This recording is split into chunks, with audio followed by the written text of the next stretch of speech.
Hop, значит, hammamiz deyarli e, hammanglar deyarli noldan boshlayotgansizlar.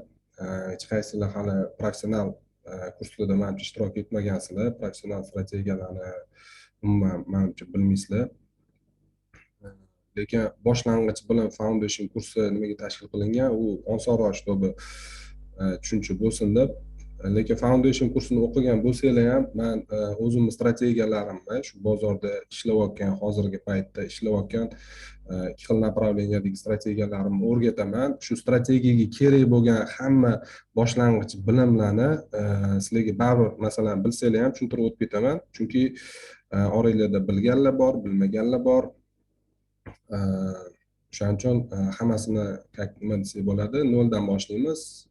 Endi masalan chaqaloq ham sekin yurishdan boshlaydi, sekin sekin yugurishni o'rganadi. Xuddi shunga o'xshab biz ham shu eng asosi, asnov asnov deydi, shu eng asosidan boshlab sekin o'rganishni boshlaymiz. Orada misol uchun mani hozirgi bu prezentatsiyamda orasida asosiy masalan elementlarga e'tibor berganman, lekin orasida misol uchun e'tibor berilmay qolgan, bu yerda yozilmagan bo'lsa ham, lekin ish jarayonida u narsa o'zi kelib chiqadi. O'shanda hamma narsa shu terminologiya bo'ladimi yoki strategiyaga oid boshqa qanaqadir mayda elementlari bo'ladimi, shularning hammasini gapirib gaplashib o'tib turamiz. Misol uchun именно prezentatsiya ssilkasini tashlab beraman sizlarga. Bu bizga как o'quv rejasi, именно mana shu reja bo'yicha ishlaymiz. Bu yerda bizada asosiy e'tibor beriladiganimiz bizada именно mana swing trading deyapmiz. Swing trading bo'yicha strategiyalar и day trading bo'yicha strategiyalar и penny stack bo'yicha strategiyalar. Вот shularga asosiy e'tibor beramiz. Chunki strategiyalar bu nima deydi, tradingning asosiy elementlaridan bittasi. Shu sizni strategiyangiz bo'lmasa, siz bozorda ishlamay ish qila olmaysiz. Просто harakatlaringiz pala-partish bo'ladi, tushunmaysiz nima bo'layotganini yoki deylik yaxshi natijaga erisha olmaysiz. Strategiya bu asosiy kerakli nima deydi, misol uchun qanaqadir mutaxassis bo'lish uchun sohani o'rganasiz, to'g'rimi? Yoki deylik mashina yurish uchun motor kerak. Misol uchun xuddi shunga o'xshagan narsa bu ham tradingga bitta strategiyani o'rganish, har bitta shu o'zini. Strategiyalar juda ham ko'p, shu bitta strategiya bo'lsa, misol uchun o'sha tradingning asosiy bitta yuragi desa ham bo'ladi. Usiz bozorda savdo qilish umuman iloji yo'q. Misol uchun xo'j forex bo'ladimi, xo'j masalan kripto birja bo'ladimi yo aqsh fondi, o'sha fondovый рынок bo'ladimi, farqi yo'q. Strategiyasiz umuman ishlab bo'lmaydi. Значит, biz xudo xolasa sizlar bilan 2 oy davomida nimalarni o'rganamiz. Birinchi darsimiz har doim boya aytib o'tdim, noldan boshlaymiz. Fond bozori haqida tushuncha, nimalarni bozorda fond bozori nima, u qachon tashkil topgan, nimalar bor u yerda, regulatorlari kim, nima qiladi u yerda, kimlar ishlaydi deymiz, kimlar tartibga solib turadi, misol uchun kim qarab turadi, kim nazorat qiladi, shu to'g'risida hammasi bo'yicha tushuncha berib o'tib ketaman. Bular oddiy ma'lumotlar, unaqa muhim ahamiyatga ega emas, lekin men aytib o'tib ketaman. Yana keyingi etapda biz уже fond bozorini tahlil qilish usullariga o'tamiz. Ya'ni bilamiz,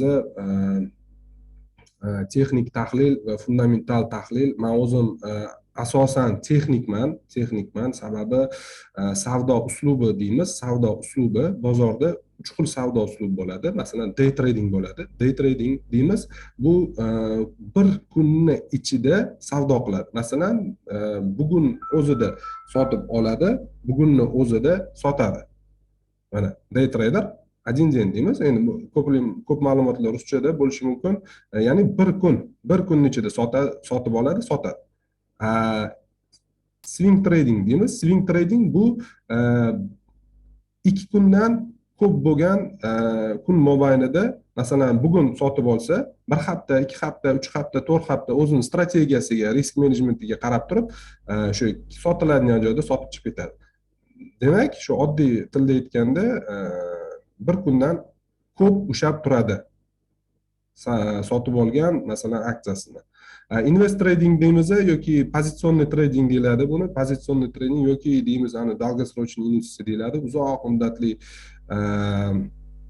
uzoq muddatli savdo qiladiganlar bular уже bir yildan yuqori bo'lgan savdo tushuniladi. Ular ham savdo qiladi, lekin уже savdosi qanaqa bo'ladi? Bitta aksiyani masalan sotib oldi, bitta aksiyani sotib oldi va uni bir yildan ko'p muddat davomida ushlab turadi. Day tradingda unaqa emas, swing tradingda ham unaqa emas. Mana направлением и sizlarga o'rgatadigan направление asosan mana mana shu ikkalasi. Day trading va swing trading направленияsi bo'yicha o'rgataman. Endi swing trading masalan bir hafta, ikki hafta emas, bu 6 oy ham bo'lishi mumkin. Trend davom etayotgan bo'lsa 6 oy ham ushlab turiladi. 1 yil davom etsa 1 yil ham ushlab turish mumkin. Gap misol uchun unaqada emas. Nima deydi? Ani uzoq muddatliga ham o'tib ketishi mumkin demoqchiman. Shuning uchun o'zi bozordagi eng effektivniy trading usullaridan day trading va swing trading. Bu ikkita usulda asosan texnika ishlaydi. Texnika deymiz, ya'ni grafikka qarab turib, hozir tushuntiraman texnika nimaligini, fundamental analiz nimaligini.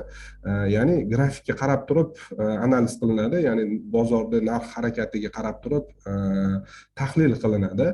Deylik, day tradingda 80%, 90% agar texnika ishlasa, swing tradingda 10% fundamental analiz bo'lsa, swing tradingda уже deymiz 70%, 60%, 70% texnika, 40% fundamental analiz ishlaydi. Invest trading yoki uzoq muddatli savdoda 30% texnika ishlaydi, 70% fundamental analiz bo'ladi. Chunki u uzoq muddat analiz qilayotganda grafikka qarab, grafikdan analiz qilishdan ko'ra korxonani deymiz ko'proq ichidagi moliyaviy tomondan qanaqa holatda o'shalarni hammasini o'rganib chiqish ko'proq ahamiyatga ega. Masalan, kelgusida 5 yilda qanaqa daromad topishi mumkin bu korxona degan misol uchun analiz usullari bor. Masalan, moliyaviy hisobotlar analiz qilinadi, prognoz qilinadi. Bu asosan fundamental tahlil. Texnik tahlilga nimalar kiradi? Texnik tahlilga kiradigan narsalar bular shu narxi grafikka qarab turib analiz qilish, ya'ni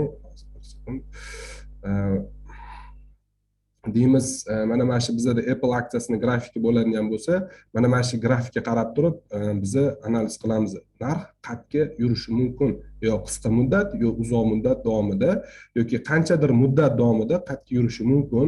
Hozirgi qaratilgan tendensiya qayerga qaratilgan misol uchunda va texnika mana mana shu grafikka qarab turib analiz qilishni o'rgatadi. Texnikadagi ko'p instrumentlar asosan bozorni takrorlanish xususiyatidan, bozordagi holatda takrorlanish xususiyatidan kelib chiqib nima deydi, ishlab chiqilgan bo'ladi. Bozorda misol uchun patronlar bor, har xil masalan figuralar bor yoki qanaqadir urvillar bor, misol uchun takrorlanadi, bu kelajakda ham ishlashi mumkin yoki deymiz qanaqadir holatlar bo'lishi mumkin, kelajakda o'sha holat takrorlanishi mumkin. Shu holatlardan kelib chiqib ham nima deydi, bozor tahlil qilinadi. Bu hammasi xullas mana shu grafikka qarab turib, oddiy tilda aytganda grafikka qarab turib tahlil qilish, bu texnik tahlil deyiladi, texnik analiz deyiladi. Bizning asosiy направленияmiz, asosiy e'tibor beradigan nuqtamiz 70%, 80% ga biz texnik tahlil qilamiz, texnik analiz qilamiz. Fundamental tahlilga ham qaraymiz, обязательно, chunki swing trade qilayotganda deymiz swing trade qilayotganimizda bizga fundamental tahlil kerak bo'ladi, обязательно, chunki korxonani qanaqa misol uchun mana masalan Apple kompaniyasini oxirgi otchetida viruchkasini ko'rsatyapti, 97 milliard dollar deyapti. Masalan, oxirgi kvartal, birinchi kvartal otchetida ko'rsatyapti. Har bittaga aksiyaga bo'lgan foydasi, pribel $1.50. Misol uchun bitta aksiyaga $1.50 foyda ko'rsatib beryapti.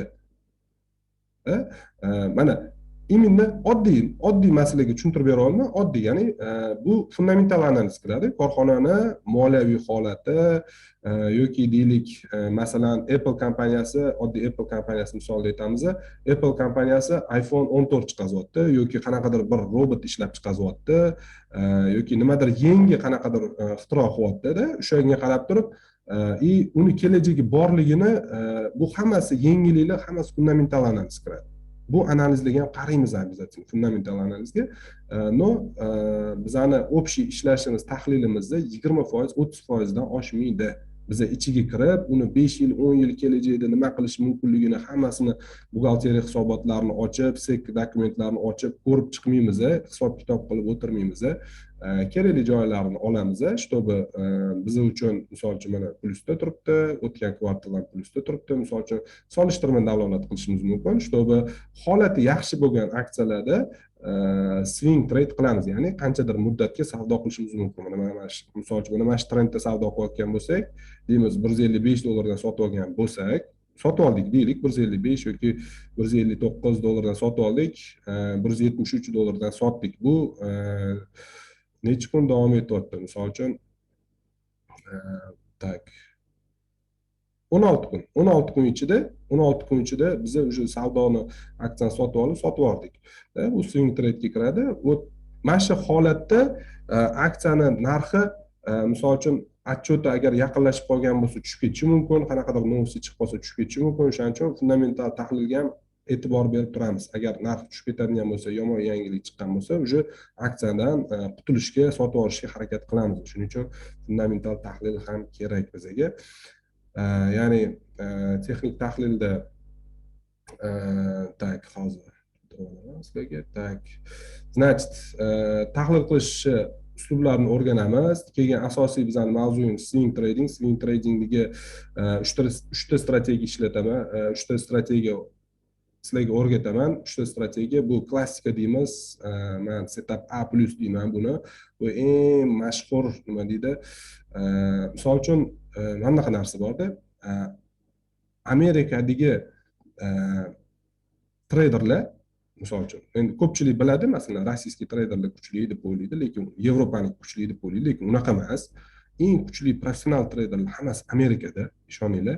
Ular ishlatayotgan strategiyalar, ular ishlatayotgan misol uchun savdo uslublari hammasi bu juda ham noyob desa ham bo'ladi, juda zo'r ishlaydigan, win rate yuqori bo'lgan strategiyalar hisoblanadi. Bu uchalasi ham xuddi shu strategiyalardan sizlarga o'rgataman. O'zim ham ishlataman shu strategiyalarni.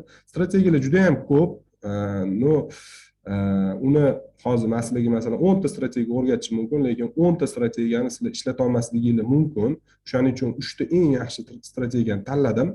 Masalan, klassika deyman, klassikaning ichida o'zi ancha-muncha narsa kirib ketadi buning ichiga. Gap and go deymiz, bu ham bitta strategiya, korobka Darvosa deymiz, bu ham bitta strategiya. Alohida swing trade bo'yicha nima deydi? Uchalasi ham noyob strategiyalardan bittasi, zo'r ishlaydigan, yaxshi ishlaydigan, o'zini yaxshi ko'rsatadigan. Bu strategiyalar orqali, misol uchun, mana imенно klassika deyman, type setup A+, ya'ni bu strategiya bo'yicha 2020-yilda Amerikada o'tkazilgan, shu treyderlar o'rtasida o'tkazilgan marafon deymiz, shu соревнованияda 900%, 400%, 200, 300% yillik natijaga erishgan o'sha treyderlarning strategiyasi именно shu. Именно mana shu. Endi har doim shunaqa 900%, 100% daromad bo'ladi deb bo'lmaydi, lekin 2020-yilda bozor juda ham zo'r yurgan, mana juda ham zo'r yurgan. Shuning uchun u yerda endi o'zining metodlari bor. No, hozirgi payt bilan solishtirganda 2020-yil nima deydi, oltin davr bo'lgan. No, shu strategiya hozir ham zo'r ishlaydi. Misol uchun bozordagi xudo xolis o'rgatish boshlaganimda tushunasizda o'zi ichiga kirganinglarda. Keyingisi risk management o'tamiz. Bu ham eng katta nima deydi, strategiyalar trading yuragi bo'ladigan bo'lsa, bu misol uchun risk management, bu himoya, sizlarni himoya qilib turadigan element hisoblanadi. Ya'ni misol uchun yana bitta tradingning ajralmas qismi bu. Busiz umuman iloji yo'q.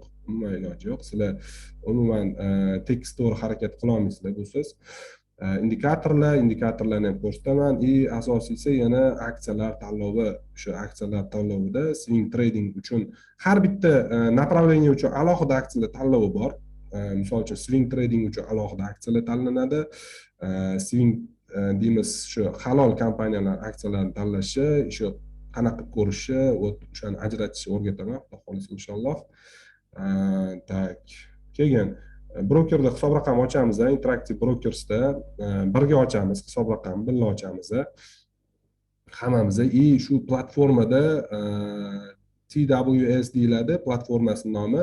Shu platformada ishlashni o'rganamiz. Qanaqa qilib, misol uchun qatini bosamiz, nima qilamiz, hamma ikir-chikirlarini, kerakli joylarini o'rganamiz. Lekin bu bizaga faqat ish platformasi, savdo platformasi bu bizaga. Bu platformada biza analiz qilmaymiz. Biza analiz qiladigan platformamiz, ya'ni texnik tahlil uchun kerak bo'lgan platforma bu TradingView ishlatamiz.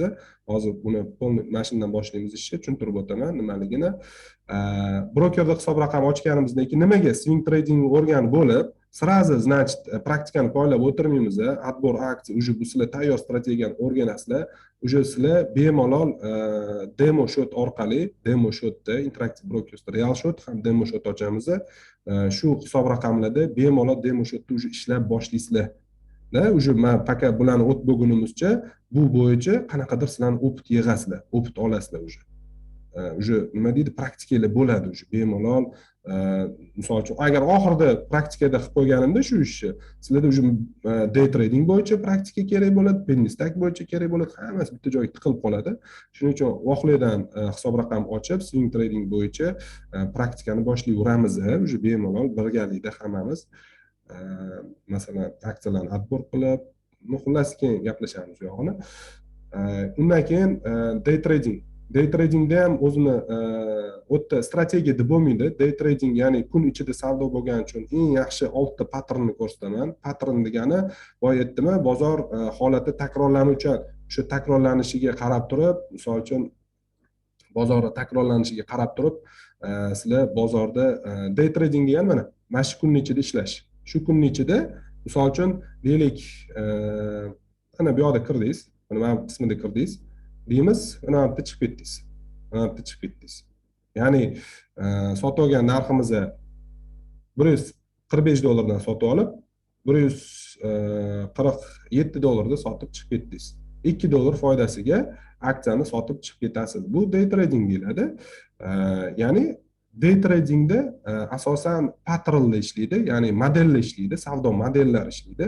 Bozor takrorlanuvchan bo'lgandan keyin, ya'ni holatlar ham bozordagi kunning ichidagi bo'layotgan holatlar ham takrorlanuvchan bo'ladi. Shu holatlardan kelib chiqib imенно kirish modellari bor. Mana 6 ta kirish modeli. Asosiy 6 ta kirish modelini o'rgataman, 6 ta patternni o'rgataman. Bu asosiy patternlar. Undan tashqari ana треугольник, wimple, har xil juda ko'p patternlar bor. Ularni ham ko'rsatib o'tib ketaman. Обязательно ular ham kerak, lekin bu yoqqa kirgizmaganman.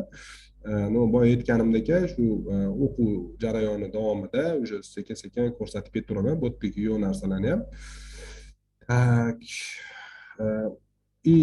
O'sha day trading bo'yicha o'zining indikatorlari bor, o'zini aksiyalari bor. Aksiyalar tanlovi day tradingga, swing tradingdan farq qiladi. Misol uchun day trading uchun mos keladigan aksiyalar swing tradingga mos kelmasligi mumkin, lekin swing tradingga tanlangan aksiyalar day tradingga mos keladi. O'shaning uchun buni day trading uchun alohida aksiyalar tanlovi уже, o'shaning uchun buni alohida ko'rsatib o'tganman, alohida tushuntiraman, alohida ko'rsataman. Xuddi risk management ham day tradingga boshqacha bo'ladi. Chem swing tradingga qaraganda bu уже alohida, buniki ham risk management alohida ko'rsatganman. Va eng qizig'i oxirdagi nima deydi, o'tgan kurslarda buni qo'shmaganman, to'g'risini aytsam, penny stack bo'yicha umuman strategiyalar ko'rsatmaganman. Faqat VIP gruppalarini ko'rsatardim. Endi hozir qo'shishga majbur bo'ldim, chunki ko'pchiligimizdagi masalan kirish boshlang'ich pul mablag'i unaqa katta bo'lmayapti. Katta pul mablag'i bo'lmagandan keyin asosan penny stackda ishlagan yaxshiroq bo'lyapti. Ko'pchilik penny stackda ishlayman deyapti, xato qilib qo'yapti-da o'quvchilardan. O'shani hisobga olib, mana shu penny stack bo'yicha yana ikkita strategiya qo'shdim. Ikkita strategiyani o'rgataman. Penny stack deganim $20 dan arzon bo'lgan aksiyalar. $20 dan arzon bo'lgan aksiyalar. Masalan, Apple aksiyasi penny stackga kirmaydi, chunki ko'rib turibmiz $147. To'g'rimi? $147. Penny stack deymiz, masalan, oddiy.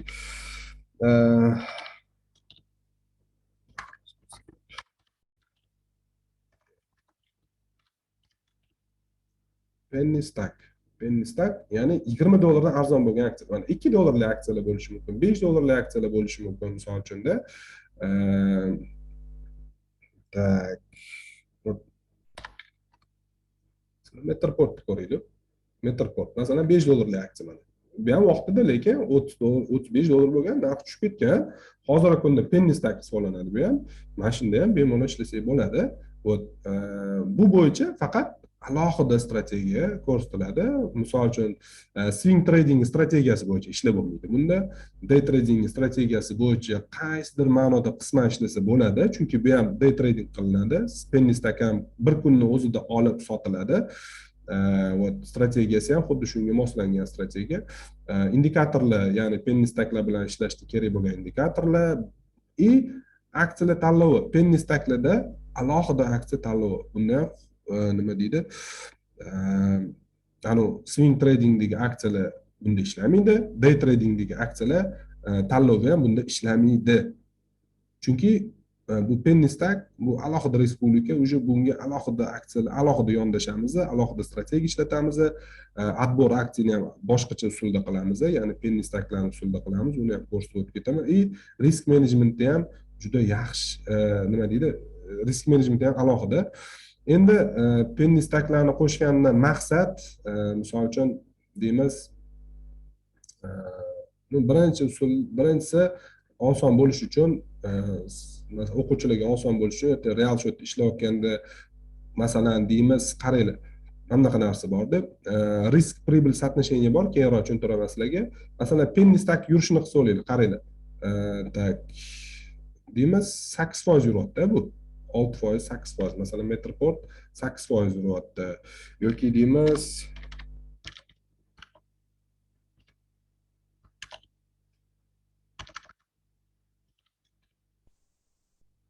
Redbox ko'raylik. Redbox masalan 5-6 kun oldin ishlandi. Masalan, mana bu qismlarni ko'raylik. Mana yurib bergan kunlarida tak, mana hozir o'lchaymiz. Qancha yurgan? 43% ko'rasizlar? Mana qaranglar. Mana mantiqqa qaranglar, mana 43%. Ko'rdinglar? $1.84 yuryapti. Shu общий yurishini 43% ni tashkil qilyapti. Ya'ni misol uchun sizlar $100 savdo qilsanglar, $43 ishladinglar degani bu. Tushunasizlarmi? Agar shu harakatda ushlasanglar, mana shu harakatda savdo qilsanglar, mana shu yerdan sotib olib, mana bu sotsanglar, $43 ishladinglar degani. $100 $100 $43 ishlayapsizlar. $1000 $430 misol uchun. Tushunasizlarmi?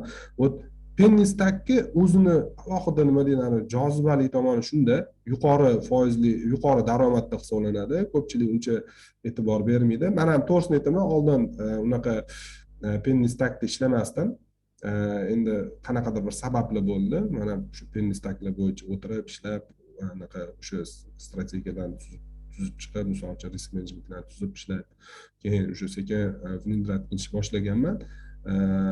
No daromad tomonidan kam pulga ko'proq daromad topish ma'nosida bu juda ham nima deydi, juda ham nima deydi, populyarniy hisoblanadi penny stacklar.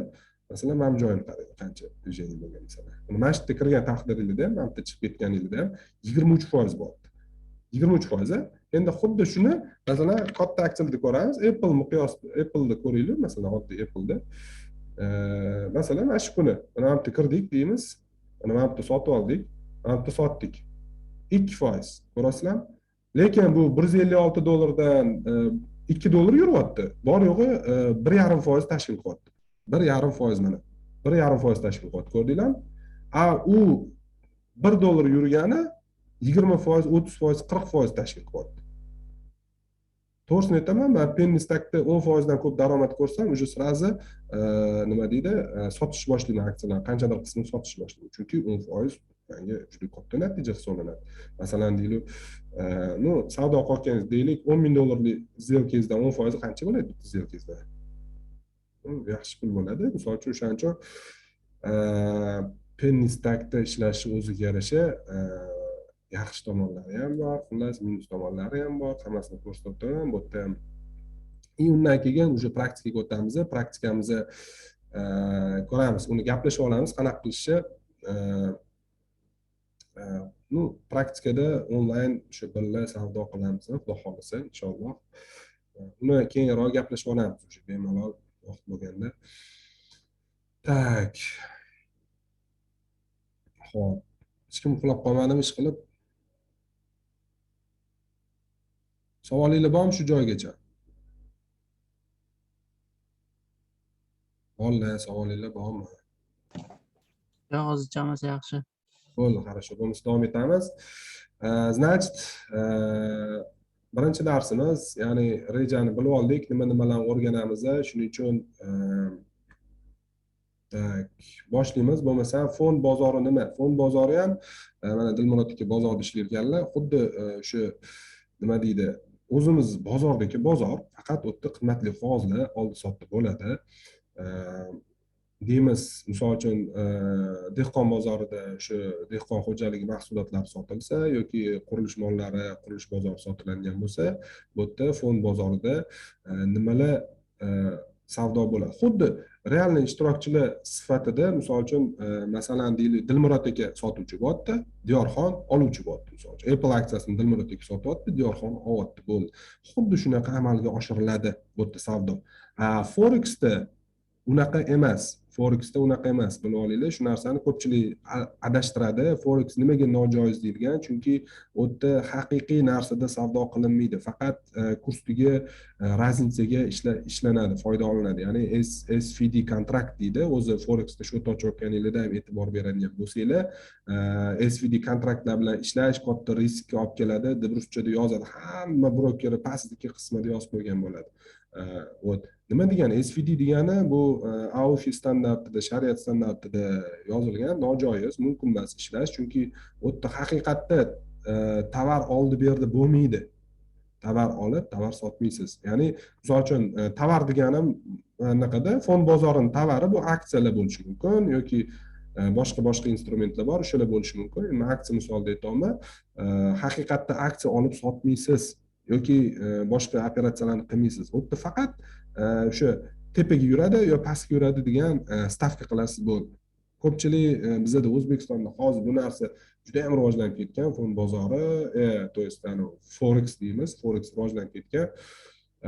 Katta plechoda ishlashadi. Katta plecho deymiz, kreditni plecho degani u misol uchun siz $10,000 pulingiz bor, to'g'rimi? Agar sizga 100 plecho beradigan bo'lsa, $10,000 qancha bo'ladi? 100 ga ko'paytirasiz. 100 ming, $1 million siz покупатель способностьsiz bo'ladi. Ya'ni $1 million savdo qila olasiz degani. Lekin sizda $10,000 pulingiz bor yo'q.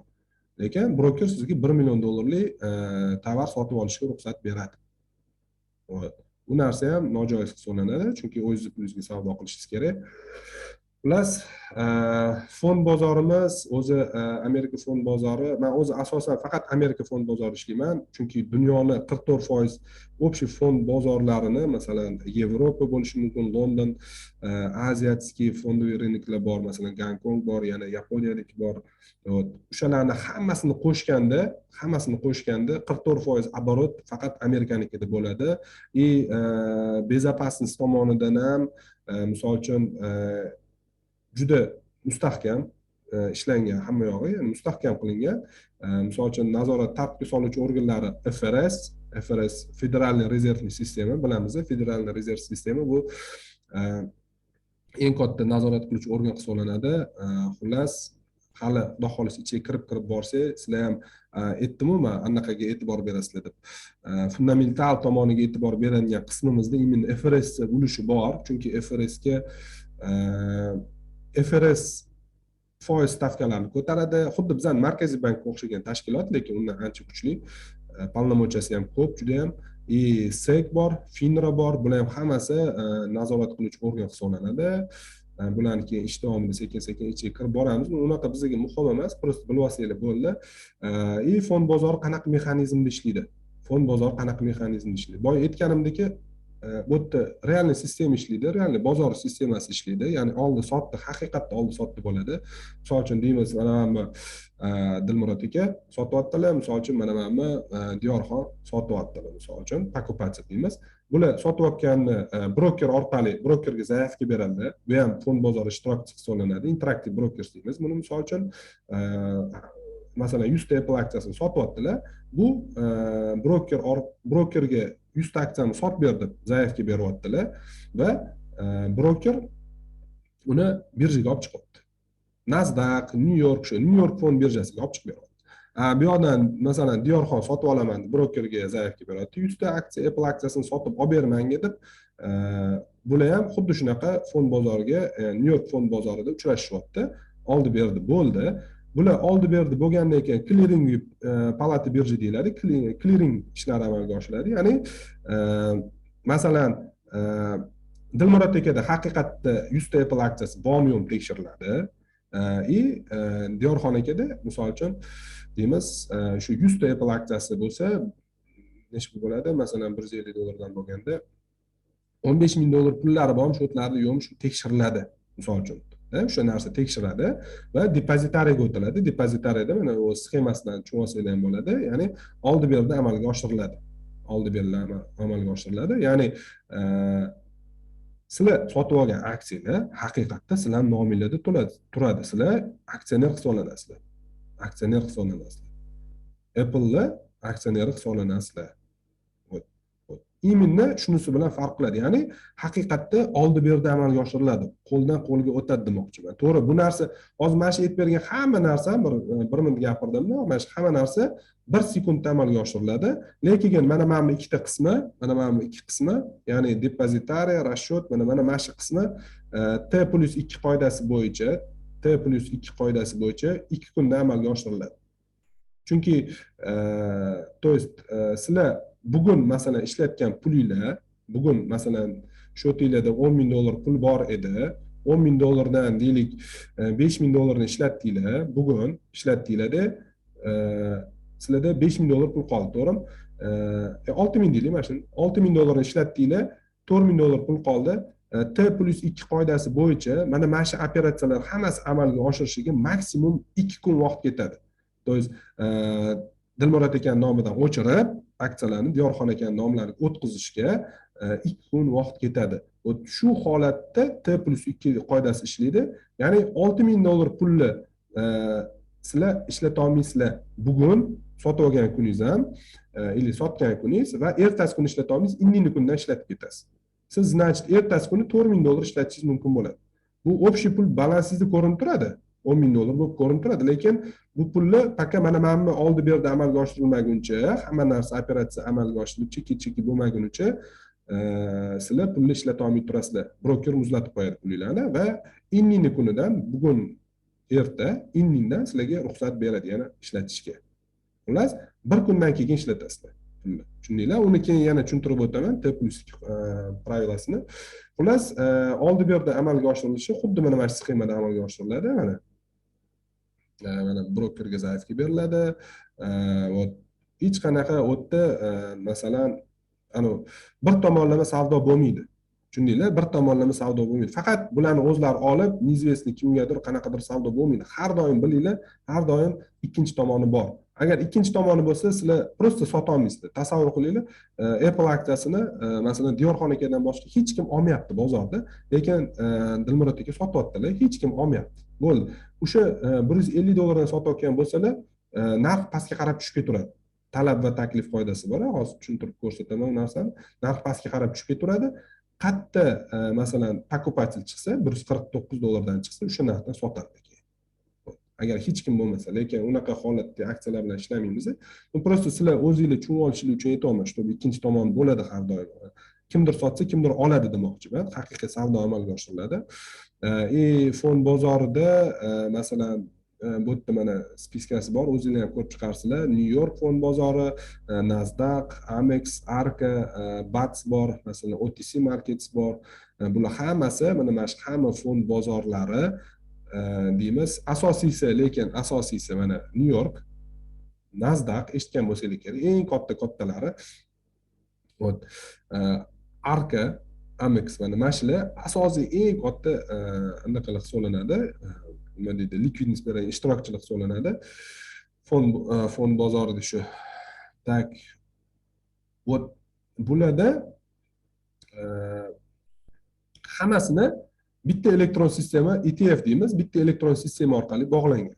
oldinga o'xshab ana kinolarda ko'rgansizlar, ana eski birjalarda chiqib olib 10 ta 100 ta deb qo'li bilan ko'rsatib o'tiradi. Unaqa narsa yo'q. Hozir hammasi faqat shu nima deydi, elektron tizimga ulangan, ETF deyiladi. ETF elektron tizimga ulangan, o'sha tizim orqali hammasini ma'lumotlari ko'rinib turadi. Masalan, mana bu yerda hozir ko'rsataman qaysiga ulanganini. Mana bu ochamiz, qaranglar. Rынок закрыт deyapti. NASDAQdan ma'lumot oladi. Данные в реальном времени deyapti. Apple предоставлены биржей сбои BZX. NASDAQ ichiga kiradigan anaqasi bu. O'shandan ma'lumot olyapti bu. Kotirovkalarni. Ko'rasizlar, bu bitta. Lekin biz ishlangan anaqamizda Interactive Brokers u hamma brokerlar, hamma birjadan tortadi ma'lumotni. Masalan, shu boya ko'rsatganim bo'ladi. New Yorkdan ham, Amex Arkadan ham, boshqasidan hammasidan ma'lumot tortadi. Biz buni o'tirib o'zingizlar ko'rib chiqasizlar. Keyin fond bozorida instrumentlari. Nimalar savdo bo'ladi fond bozorida? Fond bozorida obligatsiyalar bo'ladi savdo. Obligatsiyalar, aksiyalar bo'ladi, ETFlar bo'ladi, futures opsionlar bo'ladi. Bulardan mana shu hammasidan bitta biz aksiyalarda savdo qilamiz. Aksiyalarda. Futureslar, opsionlar nojoiz, mumkin emas ishlash shariatda, lekin to'g'ri yaxshi daromad berishi mumkin. Endi biz bu yaxshi daromad berar ekan deb nojoiz aniq qilamiz, sababi biz nasib Allohdan bilamiz. Tak, aksiyalarda faqat joizda ishlaymiz. Obligatsiyalar ham mumkin emas, chunki obligatsiyalar nima o'zi? Obligatsiya bu xuddi nima deydi? U ham xuddi aksiyaga o'xshagan qimmatli qog'oz, faqat sizlarga foiz to'lab beradi. Gos obligatsiyalar bo'ladi. Eshitganmiz, oldin O'zbekistonda ham bo'lardi. Gos obligatsiyalar deydi, sotib oldik deydi. Masalan, deydimiz 10 million dollarga sotib olgan obligatsiyangizga yillik 5% to'lab beraman degan ma'nodagi qog'oz bo'ladi. Masalan, obligatsiyalar kimlar chiqarishi mumkin? Firmalar chiqarishi mumkin Amerikada, O'zbekistonda unaqa emas. Davlat chiqarishi mumkin-da, munitsipal obligatsiyalar bo'ladi. Ular ham qanaqadir bir tashkilotlar, fondlar chiqarishi mumkin. Aksiyalarni bilamiz, nima deydi? Chiqaruvchilari tak shu korxonalar, fondlar bo'lishi mumkin. Futures opsionlar ham nojoiz, ular ham xuddi forexga o'xshagan instrument. Sal murakkabroq instrument, juda ham murakkab instrument. Sal keyinroq tushuntirib beraman nimaligini ichiga kirib. Chunki nimaga nojoizligini bilishinglar kerak buni. O'zi qanaqa amalga oshiriladi bu operatsiyalar hammasi общий bitta qilib tushuntirib beraman. ETFlar nima? ETF deganimiz, ETFda savdo qilsak bo'ladi, qachonki joiz aksiyalardan tashkil topgan bo'lsa. ETF degani bu aksiyalar jamlanmasi. Aksiyalar jamlanmasi. Masalan deylik, mana Sberbank aksiyasi, Lukoil deymiz, mana qaysidir bir nima, mana Yandex, mana qaysidir aksiyalar, xullas aksiyalardan tashkil topgan bitta dona aksiyani yig'indisi. Ya'ni siz ETF sotib oladigan bo'lsangiz, mana shu hamma aksiyaga teng ulushda pul investitsiya qilgan hisoblanasiz. Teng ulushda investitsiya qilgan hisoblanasiz. Xo'p. Tushundinglar? ETF nimaligini? ETF deganda sizlar tushundinglarki, bu aksiyalar jamlanmasi. Bu ETFlarni kimlar chiqazadi? ETFlarni shu bozorimizda asosiy ishtirokchilaridan biri bo'lgan katta fondlar chiqazadi. Ya'ni fondlar deymiz. Davlat emas, endi fondlar chiqazadi. Hedge fondlar bo'lishi mumkin, qanaqadir bir yoki institutsional fondlar bo'lishi mumkin. O'shalar o'sha ETF qilib chiqazadi. Bu ham bitta savdo instrumenti hisoblanadi. Endi men umuman to'g'risini aytaman, umuman ETF da ishlamayman, faqatgina aksiyalarda, chunki o'zi bir 8000 ta aksiya bor, uning ichidan yetarlicha instrument bor. Xohlagancha tanlab ishlashingiz mumkin. Yetib ortadi ham даже ulgurolmaysiz hamma aksiyani ko'rishga ham. Xuddi o'zi o'shaning uchun aksiyalar tanlovi bor, shu aksiyani tanlab ishlanadi. Men aytmoqchiman, prosta ETF gacha yetib kelmaymiz demoqchiman. Umuman, misol uchun, bozorda hech nima bo'lmasa ekan, mana shunda ETF da ishlay qolaylik, hech nima yo'q ekan deyishingiz mumkin, lekin unaqa bo'lmaydi, ishoning. Xuddi vыбор juda ham ko'p. Xullas, Fond bozori ishtirokchilari kim? Fond bozori ishtirokchilari emitentlar, ya'ni aksiyalarni chiqazadiganlar, kompaniyalar deymiz. Investorlar ichiga biz ham kiramiz. Xususiy jismoniy shaxslar bo'lishi mumkin, korporativ tashkilotlar bo'ladi. O'sha investitsiya fondlari, pensiya sug'urta tashkilotlari, hedge fondlar, davlat ham bo'lishi mumkin. Davlat qanaqadir anaqalari. Posredniklar deymiz. Posredniklar bo'ladi brokerlar, interaktiv brokerlar. Mana shu hammasi fond bozori ishtirokchilari hisoblanadi. Fond bozorida oldi-sotdilarni amalga oshiradigan ishtirokchilar hisoblanadi. Endi fond bozorimizni ish tartibi qanaqa? Eng yaxshi tomoni shuki, nima deydi? Masalan, forex bozori kruglosutочный ishlasa, fond bozori faqat deymiz dushanbadan juma kungacha kechqurun 6:30dan Toshkent vaqti bilan aytyapman. Kechqurun 6:30dan soat 1gacha ishlaydi, tungi 1gacha ishlaydi. Bo'ldi, undan keyin ishlamaydi. Asosiy savdo bo'ladigan payt shu. Ya'ni Amerikada 9:30dan soat 16:00gacha, mana regular trading hours deydi, ya'ni 9:30dan 16:00gacha Amerika vaqti bilan. Undan tashqari bozor yopiq paytda ham ishlaydi, ya'ni O'zbekiston vaqti bilan hozirgi paytda soat 1dan, ya'ni bozor mana hozir masalan grafikni oching, mana qaranglar. Masalan, mana bu yashil qismini ko'rasizlarmi? Mana bu ko'k qismini. Mana shu ko'k qismi deymiz pre-market. Pre-market, ya'ni post market. Mana siyoh rang qismini ko'ramiz. Mana bu qismi pre-market. Ya'ni mana bu asosiy qismimiz bo'lsa, bozor ochildi mana 9:30 dan 1gacha dedik, mana 6:30 dan 1gacha dedik, mana 1 bilan 18:30, mana 18:30 bu asosiy vaqt. 90% ishtirokchilar asosiy vaqtda savdo qiladi. Asosiy vaqtdan tashqari bozor oldi savdo bor. Bozor ochilishidan oldin savdo bor. Pre-market deyiladi. Pre-market. Ya'ni mana pre-market deymiz. Pre-market. Soat 4da boshlanadi. New York vaqti bilan soat 4da boshlanadi. Bizning vaqtimiz bilan soat obed peshinligi 1da boshlanadi. Lekin grafikka qarab turgan bo'lsa, ko'rib turgan bo'lsanglar, unaqa важный savdo bo'lmaydi. Mana bunga o'xshagan важный savdo bo'lmaydi, chunki bu yerda ishtirokchilar juda ham kam bo'ladi. Biz ham ishlashimiz mumkin, faqat qaysi qismida, ya'ni biz ko'proq 17:30lardan keyin 17:00lardan keyin ishlashimiz mumkin. Shunda uje mana jonlanib qoladi bozor, ko'rasizlar, jonlanib qoladi. Bu ham hamma aksiyada har xil, mana bu qaysi kuni qanaqa, mana ko'rasizlar, umuman yurmagan bu yerda. Mana bu yerda sal ob'yom kiryapti, yuryapti. Chunki asosiy ishtirokchilar baribir bozor asosiy sessiyasida savdo qiladi. Bozor yopilgandan keyin soat 1dan keyin deymiz soat 20:00gacha Amerika vaqti bilan soat 16:00 20:00gacha bizda post market bo'ladi. Post market degani, ya'ni asosiy timedan keyingi mana ko'k qismimiz, mana shu ko'k qismimiz ajratib qo'yilgan o'zi post market deyiladi. Post market. Bu yerda ham unaqa katta savdo bo'lmaydi. Bozor nima deydi? Lekin bu yerda ham yaxshi, ikkalasida ham yaxshi savdo bo'lishi mumkin, qachonki qanaqadir kompaniyalarni, misol uchun novosти chiqadigan paytida, yangiligi chiqadigan paytida yaxshigina savdo bo'lishi mumkin. Tak, hozir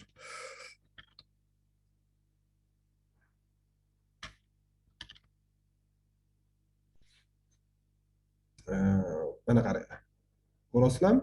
Post marketda yaxshigina yurgan, chunki kompaniyani hisoboti chiqqan, kvartalniy hisoboti chiqqan, yaxshi chiqqani uchun bozor ko'tarilgan, ya'ni necha foiz ko'tarilyapti? Shu yerda o'zida 5% ga yuqorilayapti, ya'ni narximiz 93.5 dan $98 oshib ketyapti, post marketda bo'lyapti. Endi pre-marketda ham xuddi shunaqa отчет chiqadigan bo'lsa, unda ham xuddi shunaqa kompaniyalarning aksiyalariga ob'yom kiradi, shunaqa o'sish bo'lishi mumkin. Xullas, umumiy olib qaraganda bizning asosiy sessiyamiz, ya'ni regular time ishlaymiz, asosiy vaqtda ishlaymiz. Pre-market, post marketda kamdan kam ishlaymiz.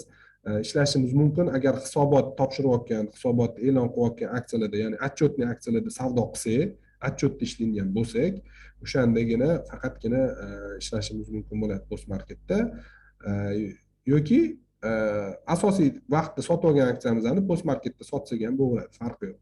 Faqat post marketda shunisi yomonki, ob'yom kam, asosiy ishtirokchilar bo'lmagani uchun bu yerda spread deymiz, ya'ni olish va sotish o'rtasidagi farq spread deyiladi. Olish va sotish o'rtasidagi farq spread deyiladi.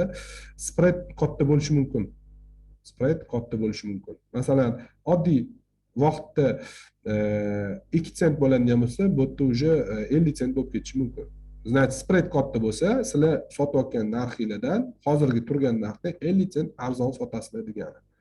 Уже bu nevigidni biz uchun, o'shaning uchun iloji boricha asosiy sessiyada savdoni yakunlab chiqib ketishimiz kerak bo'ladi. Bu day tradingga taalluqli.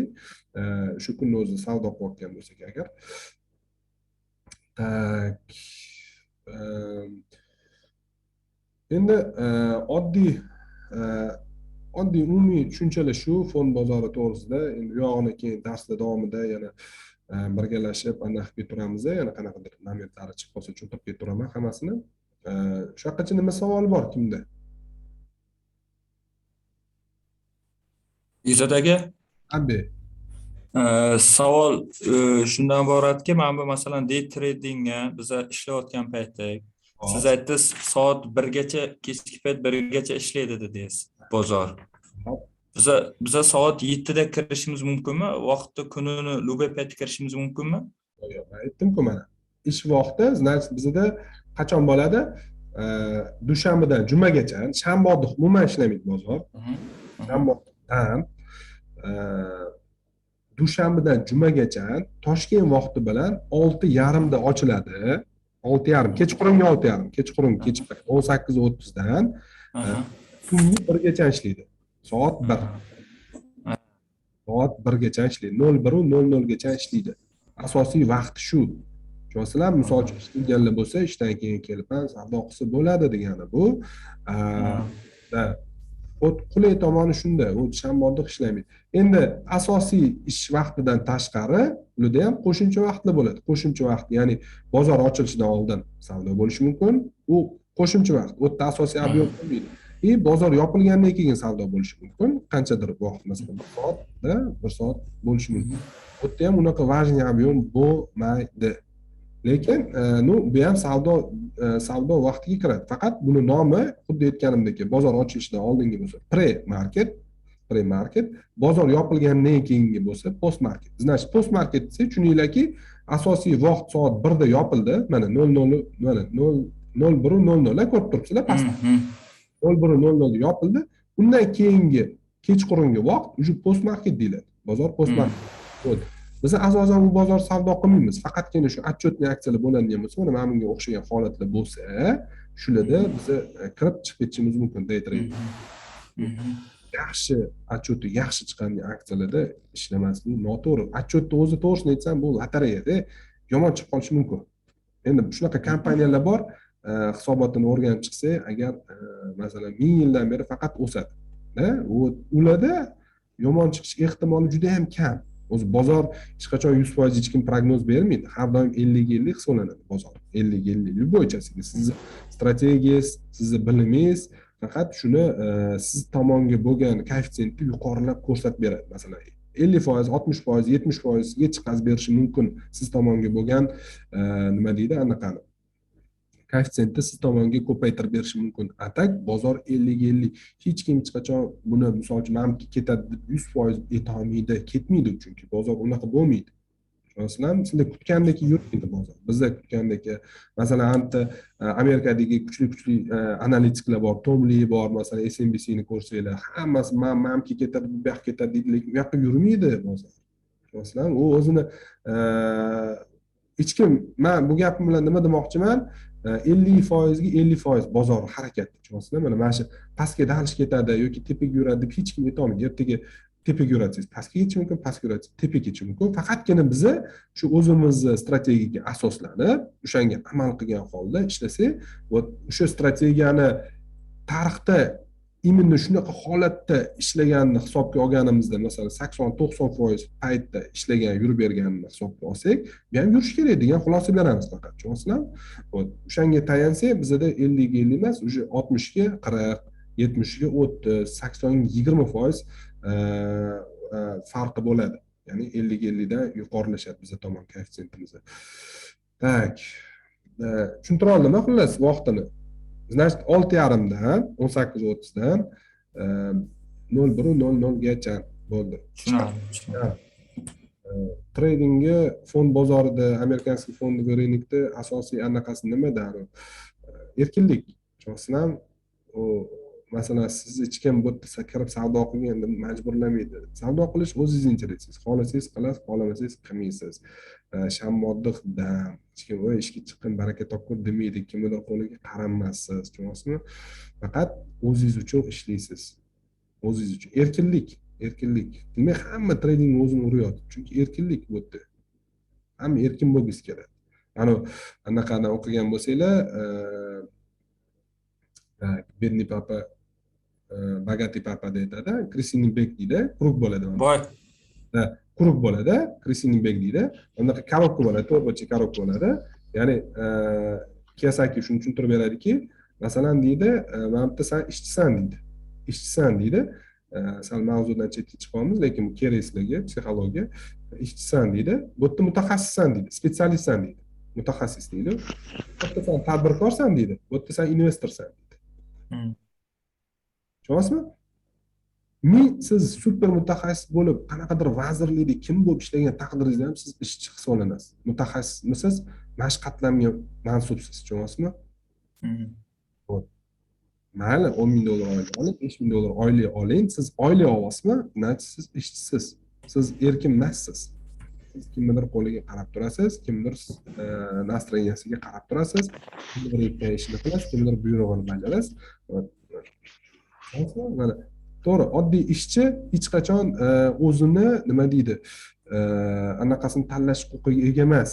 Nima deydi? Masalan, deydi, "Senga 2 million oylik beraman, xohlasang shu, xohlamasang boshqa ish top" deydi bunga nisbatan. Bu mutaxassis, bu deymiz, bu o'zini kasbini egasi, mutaxassis, qanaqadir ish yaxshi biladi, bu ish tanlaydi bu. Masalan, deydi, buni oyligi kam ekan, 5 million berar ekan, bu 2 million berar ekan. Mana undan ko'ra men 8 million to'layman, Mahmudga boraman deb tanlash huquqiga ega bu. Chunki bu mutaxassis. Undan birinchidan buni anaqasi katta. Lekin bu tadbirkor ikkalasini ham ishlatadi. Tushundinglar? Investor uchalasini ishlatadi. Tushundinglar? Investor pul tikadigan odam, biznesga pul tikadigan odam. Ya'ni pul tikkandan keyin, значит, tadbirkorga qanaqadir tadbirkor ishlash mumkin uning uchun. Qolgan ishchilari bo'ladi, mutaxassislari bo'ladi. Значит, biz kamida mana kattaga qarab harakat qilishimiz kerak. Bu ham erkin, bu ham lekin зависимый. Endi buni o'zi investor ham anaqa bo'lishimiz bo'ladi. Tradingda eng muhim tomonlardan bittasi, siz har doim mana katakda bo'lasiz. Ya'ni bu tomonda bo'lasiz. Tushunasizlar, 10 tomonda bo'lasizlar. Ya'ni kimgadir anaqasiga qarab qolgan bo'lmaysizlar. Agar investor pulni boshqargan taqdiringizda ham sizlar o'tda sherik sifatida ishlaysizlar, ishchi sifatida emas. Tushunasizlar? Ya'ni daromad ko'rsangiz, sherikchilik, bu biznes. Tushunasizlar? Biznes. Tak. Xullas, agar savolingiz bo'lmasa, 5 minut tanaffus qilib olamiz. 5 minut tanaffusdan keyin o'sha asosiy mavzularimiz boshlaymiz, texnik tahlilga o'tamiz. Hamma o'zida kompyuterda o'tirgan bo'lsa, ochib olinglar. Ya'ni brauzerdan TradingView mana adres turibdi, mana adres terib olinglar, ochib olinglar. Men tushuntiraman uni keyin. Kirib sekin-sekin boshlaymiz. 0 dan, o'sha boshidan boshlaymiz, hammasini boshlaymiz. Nima savol? Boshqa hech kimda hech qanaqa savol yo'qmi?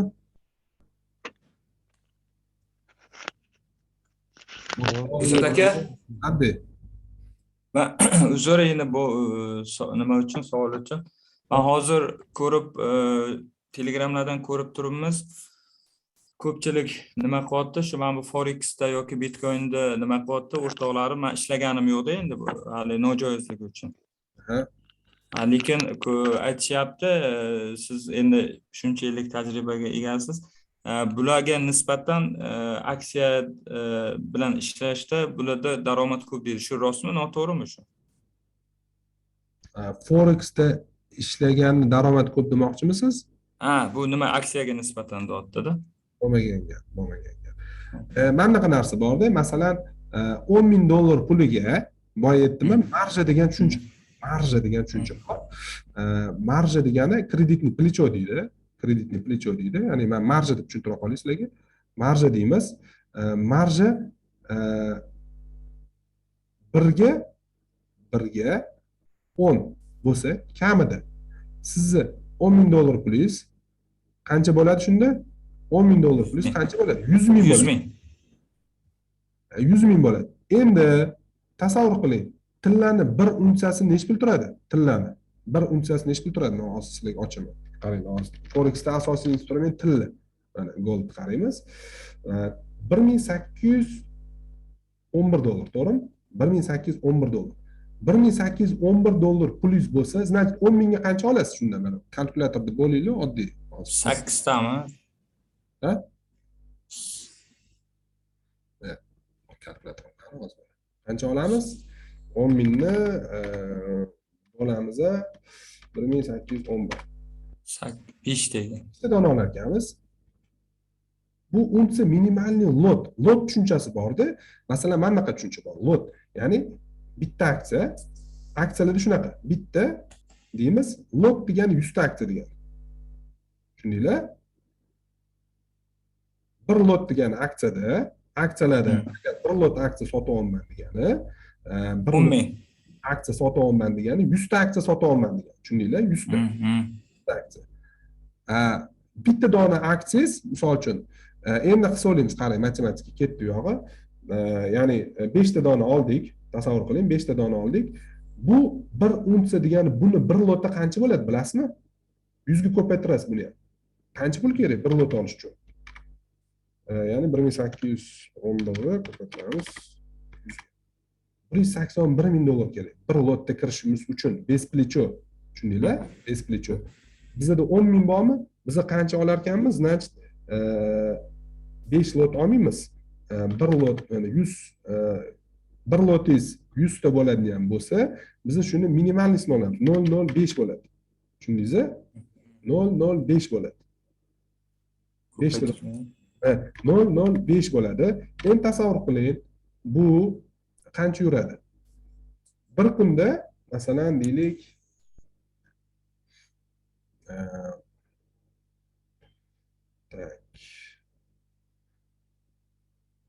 masalan, deylik, bu dnevnoy svechi bo'ladigan bo'lsa, bir kunda qancha yurgan bu?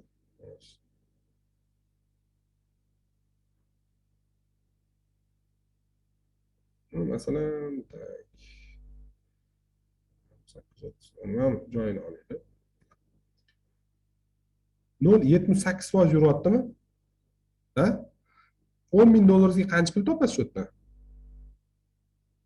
Mana hozir bir kunligini ko'ramiz, bo'pti, to'xtang. Shundan osonroq bo'ladi, tushunish osonroq bo'ladi. Bir kunni ajratish qiyin bo'ldi. Mana qarang. Mana lineyka, mana o'lchaymiz, qarang. Bir kunda to'liq trend tushagan taqdiringizda ham qancha ishlayapsiz?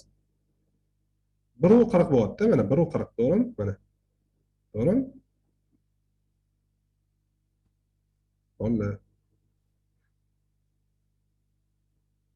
1% 1,40 bo'lyapti.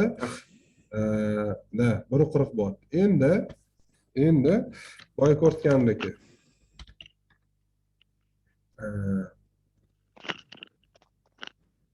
$10,000 ga Nvidia'ning aksiyasini oldingiz. Yoki masalan, hamma bilingan aksiyani ko'raylik, Facebook masalan. Facebook aksiyasini oldingiz. Har kuni har xil yuradi. ATR o'rtacha $12 yuradi bu. O'rtacha $12 yuradi.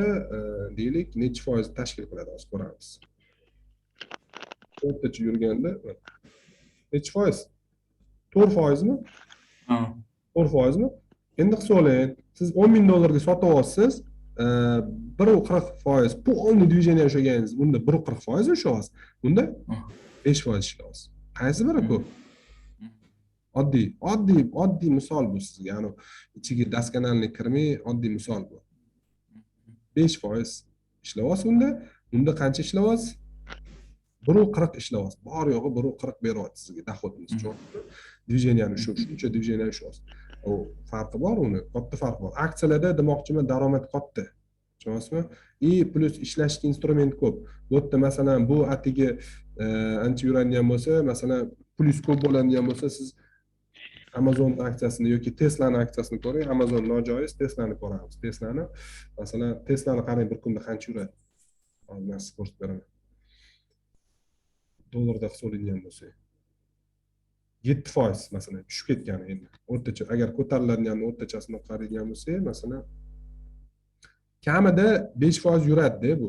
Tushunasizmi? Endi hammasini ushlamasangiz ham, 2% ni ushlasangiz yetadi sizga. $2, $3 ishlasangiz yetadi. Masalan 100 ta aksiyangiz bo'lsa, $10,000 ga $100 aksiyadan 100 ta ola olasiz. $2 yurib bersa, $2 yurib bersa, $2 foydangiz bor degani. 2% foydangiz, tushunasizmi? Bunaqa. U plichosiz hisoblasin, Luboyga ayting, plichosiz hisoblading. Bu yerda ham plicho degani masalan $10,000 plyus bordi, bor yo'g'i siz $100,000 savdo qilyapsiz. Lekin $10,000 da aksiyalarda $10,000 ga savdo qilsangiz 5% ishlayapsiz. U yerda ham tillada misol uchun Forexda ham bez plicho ishlangan bo'lsangiz, qancha ishlayapsiz? Foizda 1.40 foiz unaqa ko'p chiqmaydi. U polniy divideniyani o'zi, lekin siz kunning bo'yida polniy divideniyani ushlashingiz qiyin juda ham Forexda. Masalan, Rahmat. qanaqasini ushlasangiz bo'ladi. Xo'p, boshqa hech kimda savol bo'lmasa 5 minut dam olamiz, keyin davom ettiramiz. Hamma ochib olsin, TradingView anaqasidan.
Xo'p, davom etamiz bo'lmasam. Значит, bizani asosiy texnik tahlili uchun platformamizda hozirgi kunda TradingView hisoblanadi. TradingViewga qanaqa qilamiz? Masalan, TradingView deb qo'yish beradigan bo'lsak, ochiladi mana. Главный ekranga kirdik. Bu yerda sizlar yangi ochayotganingizda hammaga aytuvdim, Google pochta ochinglar deb. Tak, hozir to'xtaylik bu akkauntdan emas. Boshqasidan ko'rsatib qo'yaman. Mana kirganimizda mana xuddi shu holatda turadi. Ko'rdinglar? Mana xuddi shu holatda turadi mana. Ro'yxatdan o'tishimiz kerak. Ro'yxatdan nachat работать turibdi. Ro'yxatdan o'tishimiz kerak. Войти qilamiz. Qayerdan Google pochtalarni ochgansizlar, mana Google orqali qilamiz. Tushundinglar? Mana bu yerda уже yozilgan, tayyor bo'lgani uchun kirib ketdi. Sizlarda ham xuddi shunaqa kiradi. Bir marta kirib qo'ysanglar, keyin xuddi shu holatda eshitilyapti ovozim. Ovozim eshitilyapti bolalar? Xo'p, shu eshitilyapti aka. Xuddi shu holatda biza grafik tugmasini bosamiz, grafikka o'tamiz. Ya'ni texnik tahlilning asosi grafikka qarab biz analiz qilishimiz kerak bo'ladi.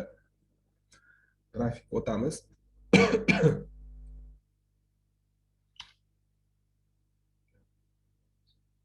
Hop, grafikka o'tdik.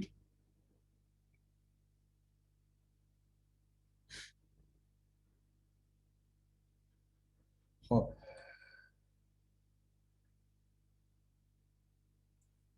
Yozat aka, Tabii. Trading View'ga qanaqa kirishni shunday boshdan tushuntirib yuboring. Men ochib qo'ydim-u, Qarang lekin mana. qanaqa registratsiya joyiga kirish kerakmi? Mana VT qildim mana. Ochganingizda mana shu ochiladi, to'g'rimi? O'ng tomonda ekranim ko'ryapti hammaga. O'ng tomonda, Ha. tak, o'ng tomonda mana odamchaning rasmi turibdi. Bosasiz, paytingni bosasiz. Google pochta ochiladi degandim hammalarga. Mana Google orqali kirsangiz, endi menda saqlanib qilingan kirib ketadi o'zi avtomat. Mana xuddi sizlarda ham saqlanib o'zingizlarning Google pochtalarni yozasizlar, parolinglarni yozasizlar, sразу kirib ketadi. И shu holatdan keyin grafik tugmasini bosib grafikka o'tasizlar. Mana grafikka bosib grafikka o'tasizlar. Grafikka o'tamiz.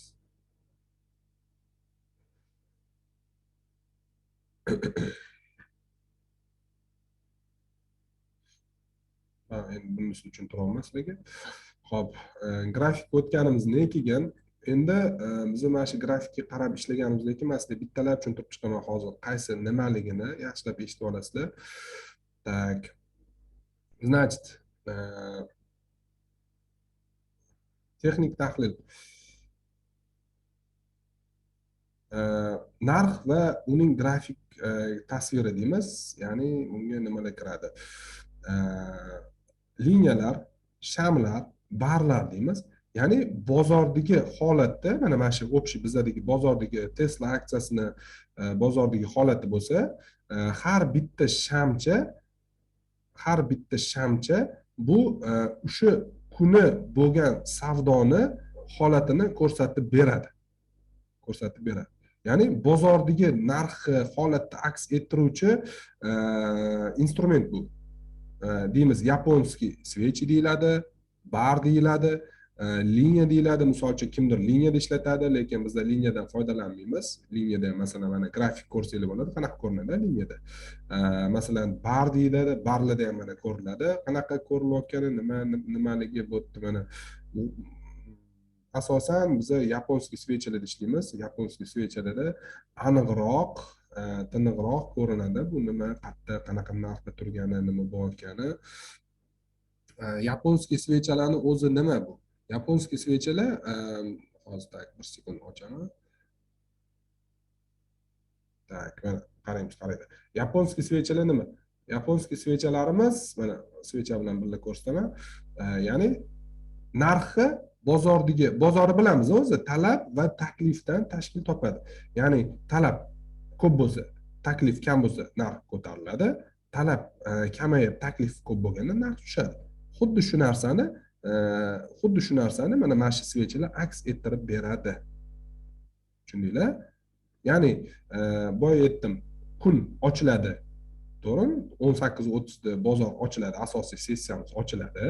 Asosiy sessiyamiz ochilganda narx yoki tepaga yuradi yoki pastga yuradi. Masalan, mana bu svechadagi bu kunda narximiz ochilgani deymiz $903. $903 qayerdan aytaman? O'ng tomonga qaranglar, mana bu narx qaraysizlar. O'ng tomonga $903 ochilishi, yopilishi bo'lyapti $953.24 bo'lyapti. Ya'ni bu svechani tanasi, dumi, ya'ni soyasi deymiz, soyasi va ochilishi, yopilishi maksimum narx, minimum narxdan iborat. Shu narsalarni to'g'risida ma'lumot beradi bu svecha. Tushundinglar?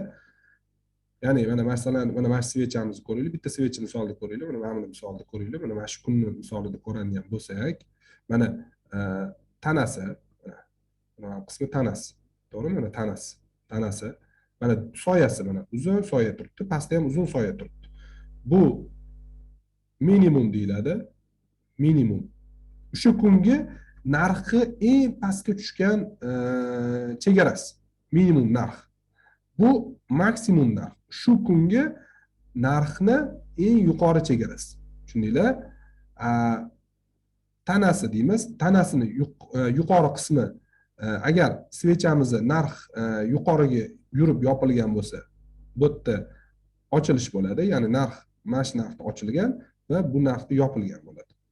Zakritya, открытие bo'ladi. Tushundinglar? Xuddi shu narsa mana oddiy anaqada ko'ramiz. Mana zakritya svecha turibdi, mana tanasi. Mana mana bu qismi zakritya svecha.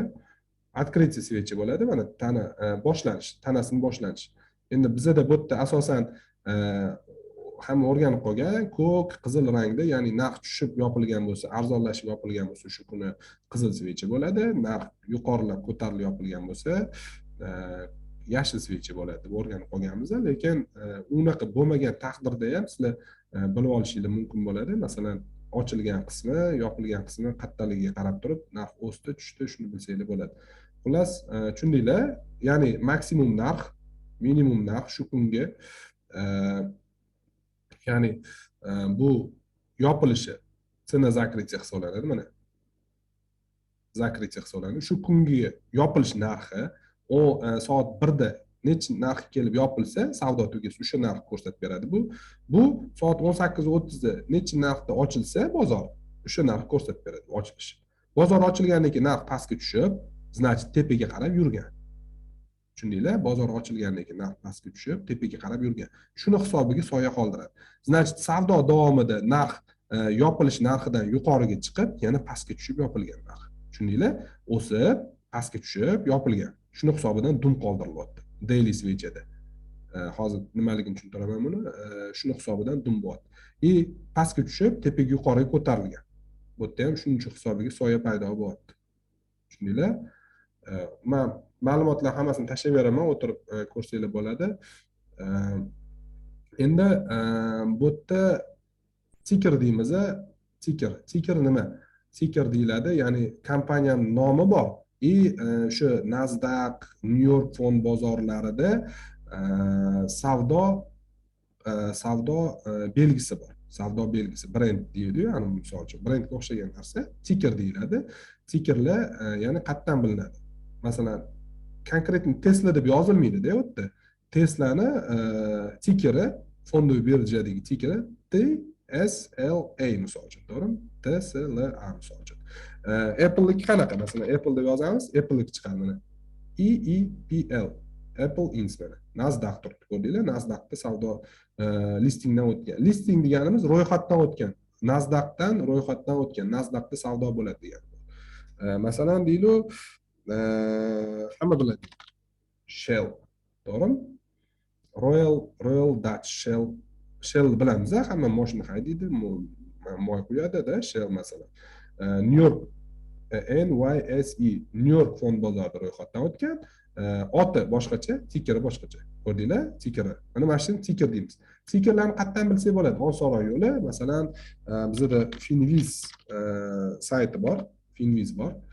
Finvizga kiramiz, finviz.com. Shu yerda masalan, любой kompaniyani otini yozsanglar, boyiga o'xshab Shell misol uchunda, mana Shell deb yozamiz. Mana chiqazib beradi. Ko'rdinglar? Любой kompaniya oti, masalan, GM deb yozamiz. Mana или otini yozsanglar bo'ladi, masalan. Tickerni bilmasanglar, General Motors da, mana masalan, mana General Motors Company. Ko'rdinglar? New York mana, New York.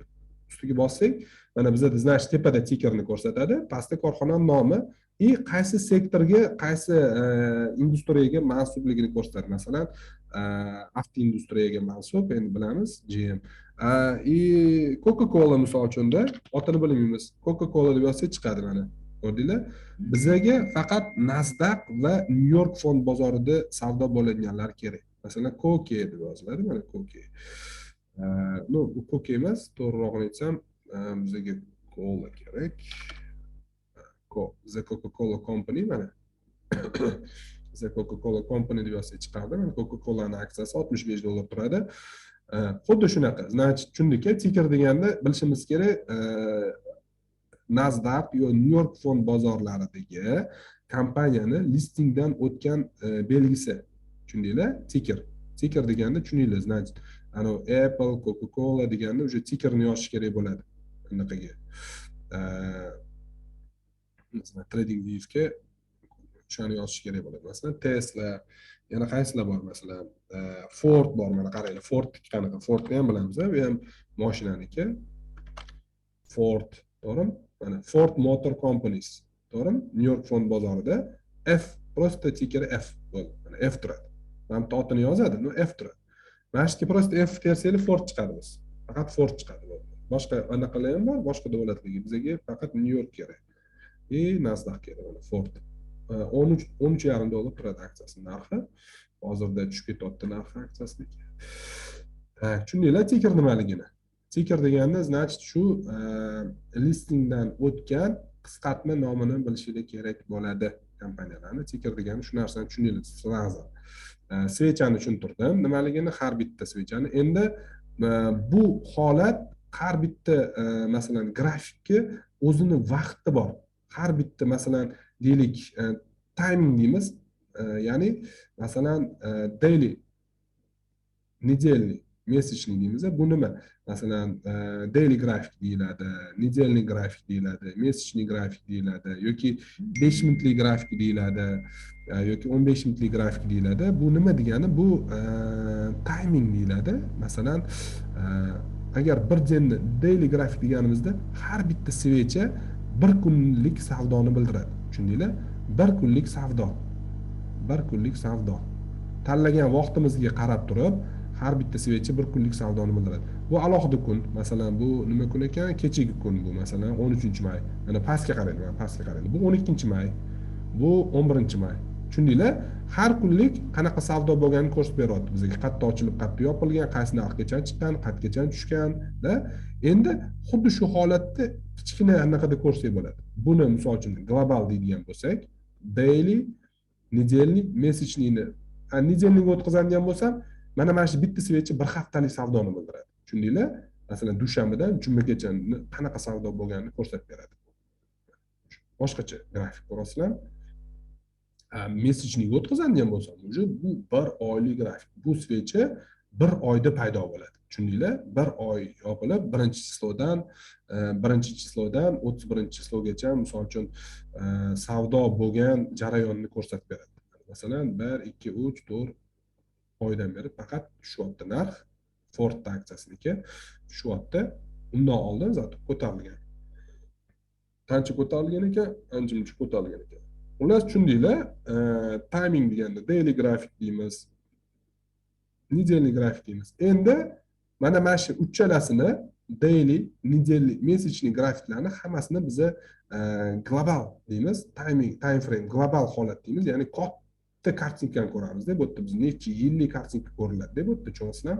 2 yillik, 3 yillik, 4 yillik, 5 yillik, 1 yillik grafik ko'riladi. Bu yerda lekin biz agar 5 minutlik o'tkazadigan bo'lsak, shuni 5 minutlik o'tkazadigan bo'lsak, biz bir kunning ichidagi, 2 kunning ichidagi ma'lumotlarni ko'rsak bo'ladi. Shu kunning ichida masalan daily grafikda hozir ko'rsatdik sizlarga, mana bunda.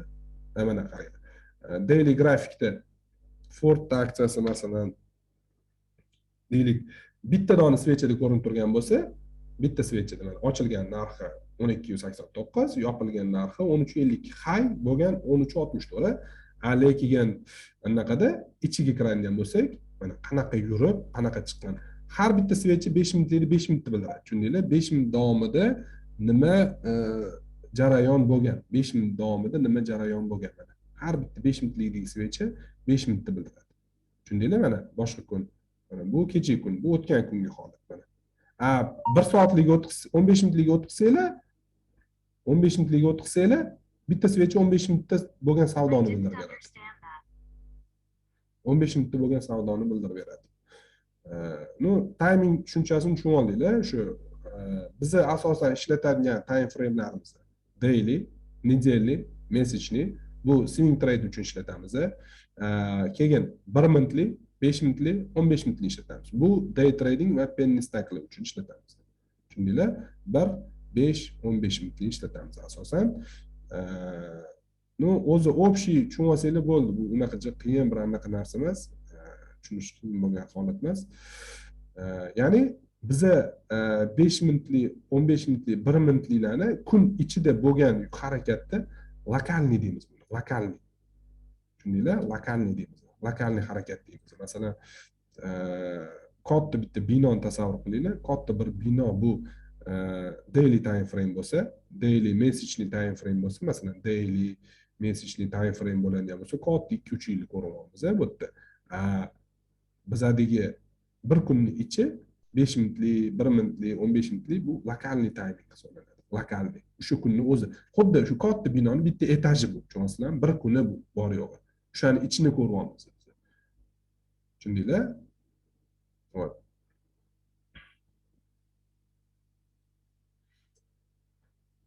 Endi indikatorlarni keyin tushuntiraman. Ertangi darsimizda ko'rsataman indikatorlarni. Hozir sizlarga trend nimaligini tushuntirib o'taman. Ko'rsatib beraman. Ertaga уже уровень indikatorliga o'tamiz, keyin Fibonacci gap holati, keyin уже strategiyaga o'tamiz. Xullas, trend nima? Mana oddiy naqani, ya'ni trend nima? Trend bu hozirgi aksiyani yo'nalishi deylik. Mana Ford kompaniyasi aksiyasining yo'nalishi. Oddiy, mana oddiy nima deydi? Trend. Hozir mana trendda deydik, mana tepada qaysi trend qaysi tomon ketyapti narxlar? Oddiy ko'z bilan qaraganimizda trend yo pastga bo'ladi, yo tepaga bo'ladi, yo mana bunga o'xshab yonlamachasi bo'ladi. Tushundinglar? Trend deymiz hozir. Tak. Mana trendimizni deymiz, trend liniyalari yuqoriga o'suvchi trend, yonga bokovoy trend deyiladi, pastga nisходящий trend deyiladi, pastga yuruvchi trend deyiladi. Oddiy til bilan aytganimizda bu mana grafikdan ko'rib turibmiz. Tushayotgan trend bu. To'g'rimi? Mana tushyapti trendimiz. Mana bu bokovoy trend. Mana bunimiz o'suvchi trend bizada. Ko'rdinglar? O'suvchi trend mana. Endi trendni qanaqa belgilab olamiz? Trend nima uchun kerak bizga? Trend bizga savdo g'oyasini tuzishimiz uchun, savdoni asosiy bozordagi asosiy ishtirokchilar qanaqa qaysi tomonga savdo qilayotganini bilishimiz uchun, bozorning направлениясini bilishimiz uchun kerak. Agar biz trendni bilmaganimizda, misol uchun deymiz, mana bu yerda misol uchun sotib olamiz. Lekin mana bu yerda sotib olamiz. Deymiz, mana shu switchni mana shu kuni 12-aprelda sotib olardik. Yoki mana bu yerda sotib olardik. 15 dollardan 25-aprelda sotib olardik. Narx dalshi bizga qarab, bizga teskari bo'lib ketaverardi. Narx tushib ketaveradi. 15 dollardan sotib olganmiz. Hozir уже pastga 12 qanchadir dollarga tushib qolgan. Sababi biz trendga qarshi harakat qilamiz. Mana bizda trend ko'rinib turibdi. Qayerga ketayotgani. Aka bu nima deymiz? Pastga ketayotgan trend nisходящий trend deymiz. Agar yuqoriga yurayotgan trend bo'lsa, восходящий trend deymiz. Agar yonga ketayotgan trend bo'ladigan bo'lsa, masalan, yonga deganimiz mana bokovoy trend deymiz. Ya'ni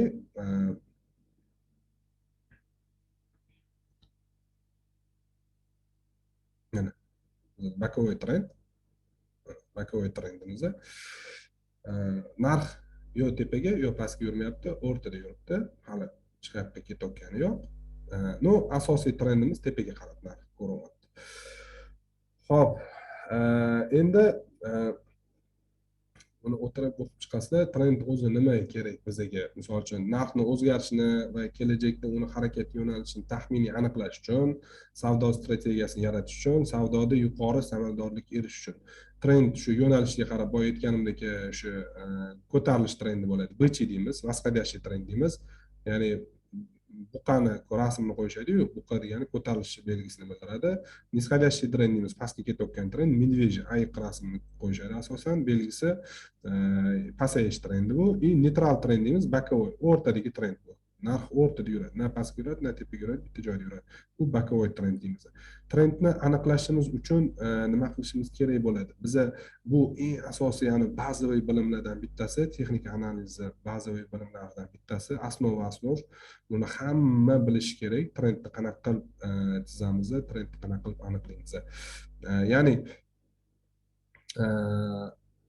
xuddi boya aytganimdek daily time frame o'zini trendi bor.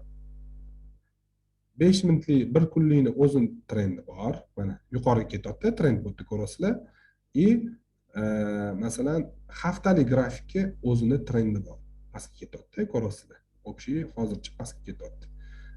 Trendni aniqlashchi qoidasi qanaqa? Ya'ni ekstremum deymiz. Narxi tushish yoki ko'tarilish boshlangan joy ekstremum deyiladi. Ya'ni bu yerda ekstremumlar qatli. Mana bitta ekstremum bor, to'g'rimi? Narx ko'tarildi, tushib ketdi shu yerdan. Yana ko'tarilyapti, yana tushib ketyapti. Da? Men endi mayda chudalarni ko'rmayapman, kattalariga e'tibor beraman. Tushyapti, yana ko'tarilyapti, yana tushyapti. Yana ko'tarilyapti, yana tushyapti. Yana ko'tarilyapti, yana tushyapti.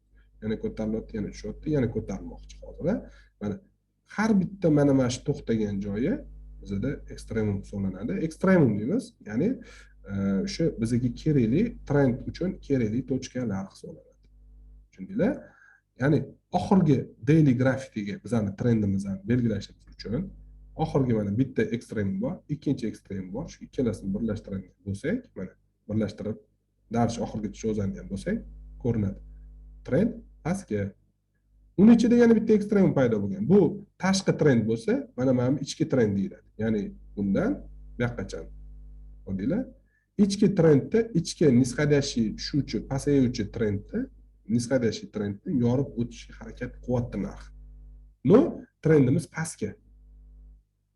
Bu yerda hech qanaqa покупка to'g'risida gap bo'lishi mumkin emas, faqat buni yorib o'tib, bizda yuqoriga mana bunaqa trend yasamaguncha, yuqoriga xuddi shunaqa, qanaqa pastga tushayotgan bo'lsa, yuqoriga ham xuddi shunaqa chiqadi. Yuqoriga ham xuddi shunaqa ekstremumlarni yasab chiqadi, mana bu ekstremumlarni yasab chiqadi.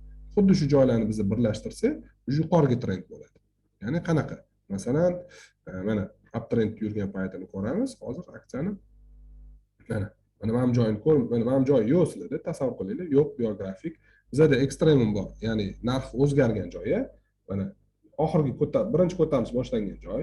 Ko'tarildi, tushdi, ko'z bilan ko'rinadi u joy. Belgiladik. Ko'tarildi, tushdi. Men bitta belgilamayapman, ko'rasizlar bu yerda. Mana ko'tarildi, tushdi. Mana ko'z bilan ko'rinib turibdi, ko'tarilayotgan tushayotgan. Ko'tarildi. Trend qanday ketyapti mana bizda? 1, 2, 3 birlashtirishimiz kerak bo'lgan joylar. Trading View'da mana ikkinchi qatorda o'zimda bossanglar, liniya trend degan bor. Bosasizlar, hozir o'chirib tashlayman. Ustiga bosib turib, ikkinchi nuqtani birlashtirib sekin tortsanglar, o'zi to'g'ri keladi trendimiz. Ko'rdinglar? Bu bizda tashqi trend hisoblanadi. Tashqi trend. Sababi nimaga? Sababi tashqi trend bo'lgani mana oxirgi ishni qo'yamiz. Ko'rdinglar? Trend urilyapti, qaytyapti, urilyapti, qaytyapti, urilyapti, qaytyapti. Oxiri pastga yorib o'tib ketdi.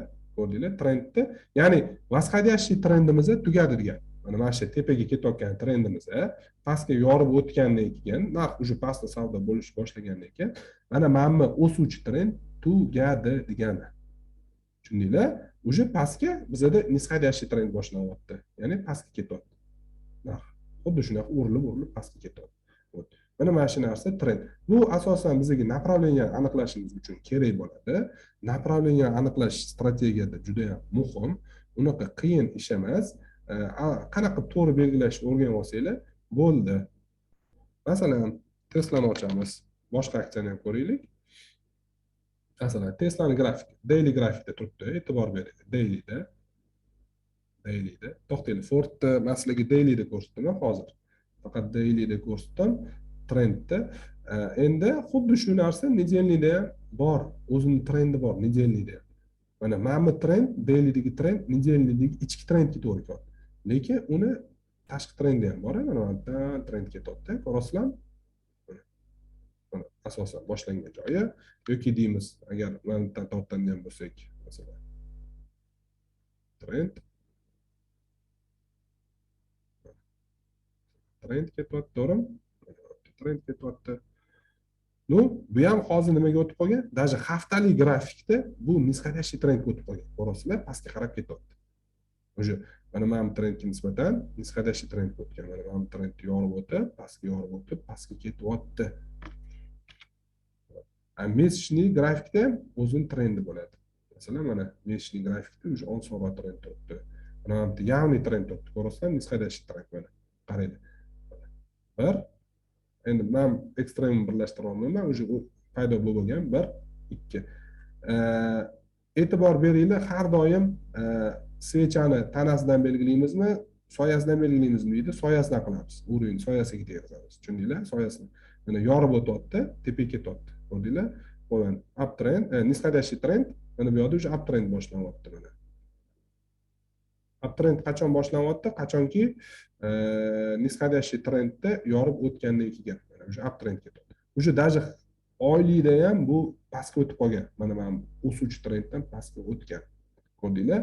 Значит, men hali ma'lumotlarga e'tibor bermayapman. Значит, bu umuman nisqadashli trendda turibdi. Ford aksiyasi hozircha sotib olish juda ham xato ekan buni. Xuddi shunaqa sizlar ham uровеньlarni belgilashingiz kerak bo'ladi.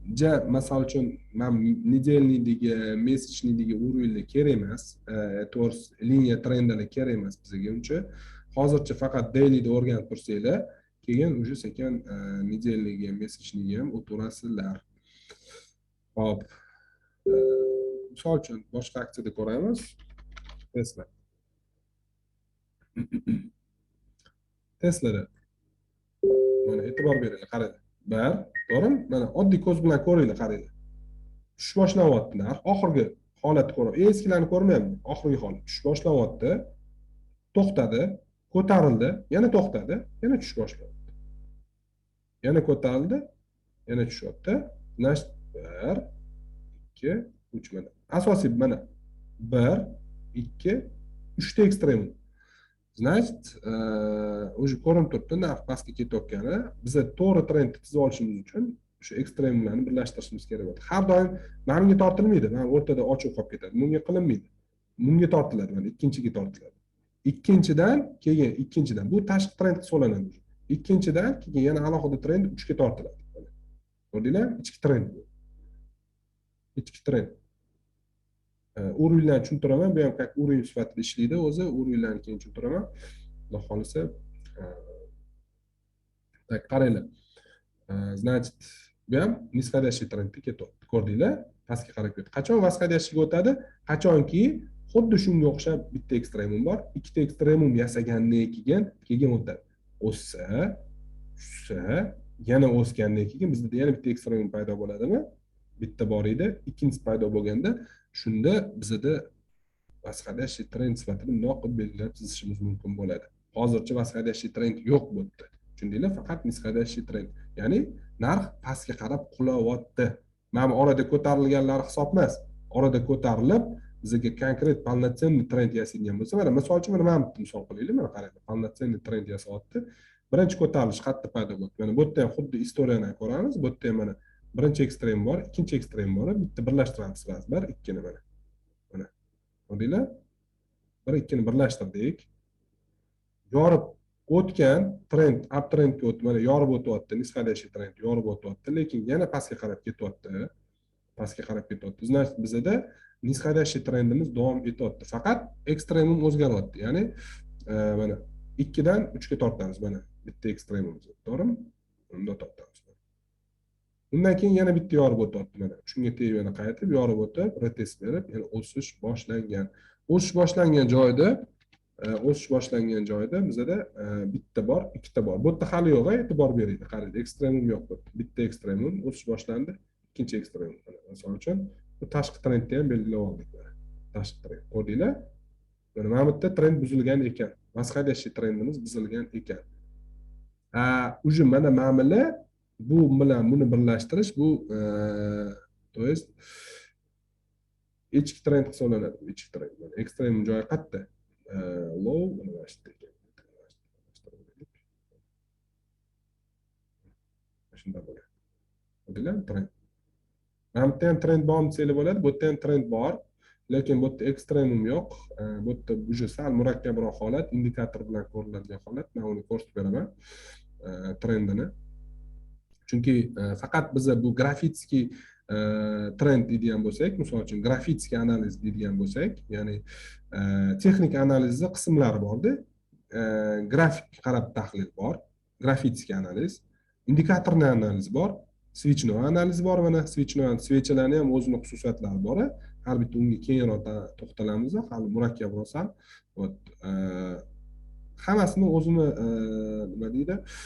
O'zini vazifasi, o'zini ishlatadigan joyi bor. Unaqa qiyin, murakkab emas, lekin boshida sizlarga sal tushunarsiz, qiyinroq bo'lib ko'rinishi mumkin, lekin keyinchalik ishlayversanglar, nima deydi, praktika qilsanglar, o'rganib ketasizlar. Oson, qiyin emas unaqa. Tak. Tushundinglarmi trendni? Nima savolinglar bor? Bolalar, jim o'tirmanglar. Tushunarli. Nima? Testdagi. Hop. Hech qanaqa savol yo'q, hamma tushunyaptimi?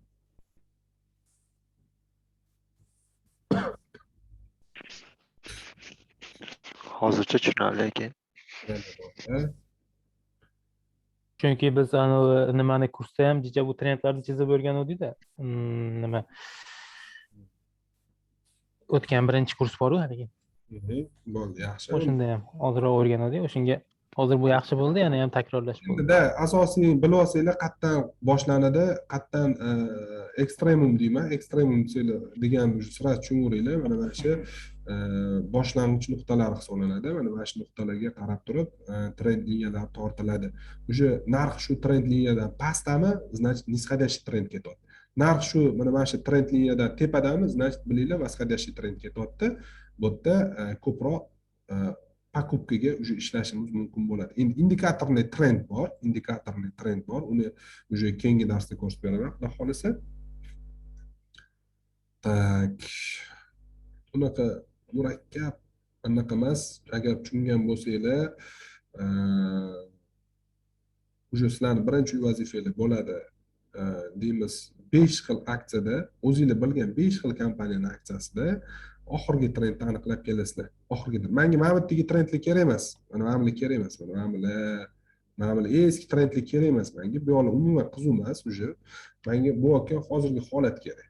Hozirgi holat. Bitta mana bu yerda nisxadashi, ko'pchilik bozorda nisxadashi, lekin energetika sohasida восходящий trend ketyapti. Masalan, ExxonMobil neft aksiyasi ko'ramiz, qarang. Ko'rdinglar? Восходящий ketyapti. Tepaga qarab ketyapti. Narx boyidagi Tesla, Ford yoki Apple'ga o'xshab pastga ketmayapti narxi. Buni narxi naborat tepaga ketyapti. Bunda masalan восходящий trendimiz bor. Oxirgi trend qaysi? Oxirgi trend mana masalan bor. To'g'rimi? Trend 1, 2, 3. Masalan 1, 2 bor. 1, 2 bo'lsa bo'ldi, tamom. 1, 2 bo'lsa bo'ldi. Bu ikkalasini birlashtirsanglar, uchinchisi ham to'g'ri keladi. Buni ichiga tepaga ketadigan trend, bu ichki trend hisoblanadi. Mana buni. Qachon trend paydo bo'ladi? Qachonki deymiz, ikkita switch yopilgandan keyin, Endi qaranglar. Asosiy trendimiz yuqoriga, hozir to'g'rimi? Asosiy trendimiz yuqoriga ketyapti. Asosiy trendga qarshi pastga mana shu yurishlarni hammasini counter trend deymiz. Asosiy trendga qarshi yurish. Tushundinglar? Yoki откат deymiz. Откат, korreksiya deymiz. Ya'ni asosiy yo'nalishimiz bor. Narx tepaga o'sib ketyapti. Mana prosta tepaga tekis o'sib ketmaydi. U o'sadi, tushadi. Mana iloji boricha ko'proq mana shunaqa zina shaklida ketadi. Mana shu hammasi, mana shu harakati, ya'ni bizada mana общий harakat, tepaga harakatimiz asosiy trend bo'lsa, mana trendga qarshi korreksiya deymiz yoki откат deymiz. Korreksiya, откат bir xil narsa u. Ya'ni mana shu holatda qayerda korreksiya bor? Mana korreksiya, to'g'rimi? Mana korreksiya. Bu yerda ham trend bor orada. Lekin bu trend bunga nisbatan kichkina. Trend bor, ko'rdinglar? Bir, ikkita ekstrem bilan birlashtirdim faz. Ko'rdinglar? Trend bor. Mana bu ham bor, misol uchun qaraydi mana. Trend bor. Trend yorib o'tdi, yana harakat davom etyapti. Yana tushyapti, общий uptrend paydo qilyapti, yana harakat davom etyapti. Ya'ni tushyapti, yana davom etyapti. Masalan, trendga qarshi bo'lgan bu asosiy trendga qarshi bo'lgan kichkina korreksion harakatlarni biz shu korreksiya deymiz, откат deymiz и kontra trend deymiz. Ya'ni asosiy trendga qarshi kichkina trend. Tushundinglar? Masalan, asosiy trend uptrendga ketyapti bizda, lekin bu tushish o'sha kontra trend deymiz. Biza kontra trend liniyalarini chizishimiz juda ham muhim bizga. Sababi biza trend bo'yicha ishlaganimiz uchun hamma strategiya trend bo'yicha, ishoninglar. Trend deganimiz, ya'ni bozor yurayotganda ishlaymiz. Masalan, aytmoqchi bo'lganim, mana shu harakatda ishlaymiz, mana shu yerda ishlaymiz, mana bu yerda chiqib ketamiz. Mana bu yerda ishlaymiz, tushib boshlaganda chiqib ketamiz. Bu yoqda ko'tarilish boshlaganda trend, asosiy trend yorib ishlaymiz, tushayotganda chiqib ketamiz. Tushundinglar? Shuning uchun kontra trendni sizlar chizib aniqlab bilishinglar juda ham muhim. Trend va kontra trendni aniqlab bilishinglar juda ham muhim. Narxi to'xtash holatlarini aniqlab bilishinglar juda ham muhim. Tak shu. O'rinlarni bo'lsa ertaga o'taman, xudo xolisa. Rovno 8 da boshlaymiz. 5 da kam 8 da silka tashlayman, hamma vaqtda joyida bo'lsin. Trend ertaga xudo xolisa sizlar bilan o'rinlarni o'tamiz, indikatorlarni o'tamiz. Agar yaxshi tushunsanglar, ikkalasini ham qo'shib olishim mumkin. Bu yog'i ko'ramiz. Nima savolinglar bor? Trend bo'yicha nima savol bor? Endi hozir sizlarga asosiy anaqa trend bo'ldi. Значит, uyga vazifa bo'ladi. Ertaga uyga vazifa tekshirmayman, faqat chorshanba kuni tekshiriladi uyga vazifa. Uyga vazifa bo'ladi. Shu TradingView dan ro'yxatdan o'tib, kirib, bepul variantini ishlatasizlar aka, bepul variantini. Buni aslida o'zi pulli varianti ham bor. U nimaligini keyin tushuntiraman. Tak, kirib хотя бы 5 ta aksiyada oxirgi trendni aniqlab kelishlik kerak. Aksiyalarni qayerdan topsak bo'ladi degan savol tug'iladi. Aksiyalarni qayerdan topasizlar? Boyga o'rgatgan Finviz saytiga kirasizlar, qaranglar. Finvizga kirdinglar.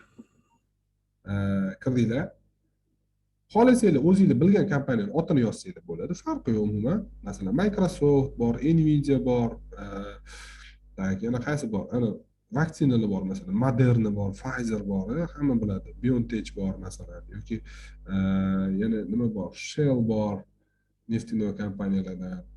Hamma nima kompaniyalar bo'lsa, o'sha kompaniyani ko'rib, faqat New York va Nasdaq fond bozorlarida savdo bo'linganlar kerak. New York, Nasdaq, tushundinglar? Yoki deymiz oson yo'li, farqi yo'q. Screenerga kirdinglar, Finvizga kirganda screenerga kirasizlar. Screenerda market cap deymiz, ana kapitalizatsiyasi deymiz. Korxonani narxi degani bu. Tushuncha. Mega deymiz, eng kattasi. Eng katta kapitalizatsiya 200 milliard dollardan katta kapitalizatsiyaga ega bo'lgan kompaniyalar ro'yxatdan chiqariladi. Mana ticker Apple, Ebay, Amazon, masalan, Broadcom, mana Baba bilamiz, Alibaba hamma biladi. Lekin nojoiz bu bilan ishlash.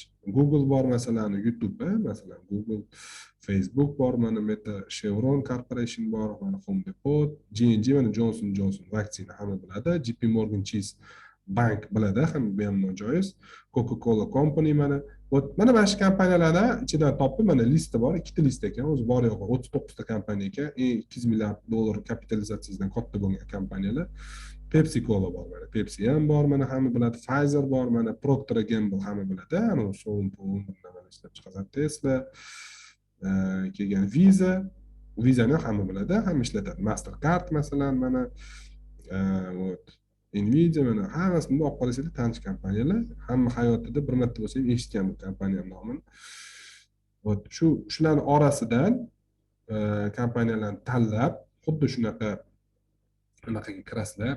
TradingView ga kirib, daily grafikda esingizdan chiqmasin, mana grafik belgilangan joy, daily grafikda trend liniyasini chizasizlar. Oxirgi trendni aniqlab kelasizlar. Tushundinglar? Agar tushunmasanglar, zapis ko'ringlar. Hamma pochtasini menga tashab qo'yganlarga men zapis jo'nataman. Pochtinglarni обязательно tashab qo'yinglar. Keyin bitta narsani aytib o'tishim kerak sizlarga, bu narsa hamma o'rgatilayotgan bilimlar sizlar uchun, oila a'zolaringlar uchun atak omonat sifatida, omonat sizlarga. То есть, masalan, ani olib, boshqa yoqqa pullab, bir nima qilishingiga men noroziman. Da, o'shaning uchun omonat sifatida sizlarga o'zinglar uchun, oila a'zolaringiz uchun, ukangizga, singlingizga, akangizga, boshqalarga, kimlarga o'rgatishlarga, ko'rsatishingiz men не противman. Lekin ani oshna og'ayni, boshqa ani pul topish maqsadida уже qilsanglar, уже bu avtorskiy pravo hisoblanadi. Men noroziman demoqchiman. Tushundinglar? Shu ma'noda sizlarga как anaqa sifatida, omonat sifatida aytyapman. O'rganayotgan narsalarni, sizlarga ko'rsatayotgan zapislarim hammasi sizlar uchun omonat. Faqat shu boy shartlar bo'yicha. Xullas, hamma Gmaildan pochta ochib menga tashlab qo'yinglar, tashlamaganlar.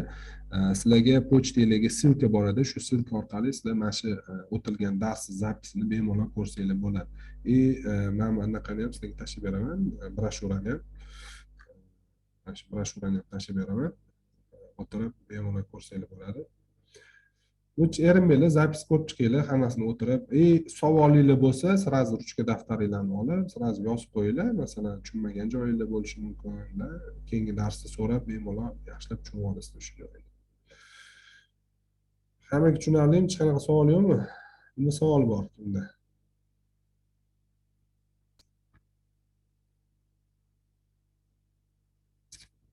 Bolalar mikrofonni yoqib Savollar yo'q, hammasi zo'r lekin. Nardi? Hop, bo'ldi. Tushunarli. Dars yaxshi bo'ldi aka, zo'r tushunarli. Tezda aka, bu uyga vazifalarni sizga lichingizga tashlaylikmi yo gruppaga tashlaylikmi? Yo'q, uyga vazifalarni qaranglar, uyga vazifalarni chorshanba kuni tashlaysizlar. Hech kimga tashlaysanglar ham mayli. Yoki gruppaga tashlasanglar ham bo'ladi. Farqi, gruppaga tashlanglar, xohlasanglar, hamma bir-birnikini ko'radi shunda. Gruppaga tashlanglar. Bo'ladi, bir xato. Gruppaga tashlaylik. Bo'ladi, xatolarimiz bo'lsa bir-birimiz bilan nimalashamiz, gap o'rtoqlashamiz. Aytganimdek, hamma bir-birnikini ko'rib, o'ziga xulosa chiqazaveradi-da.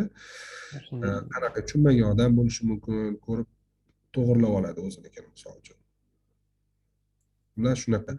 Uyga vazifani muddati chorshanbagachami?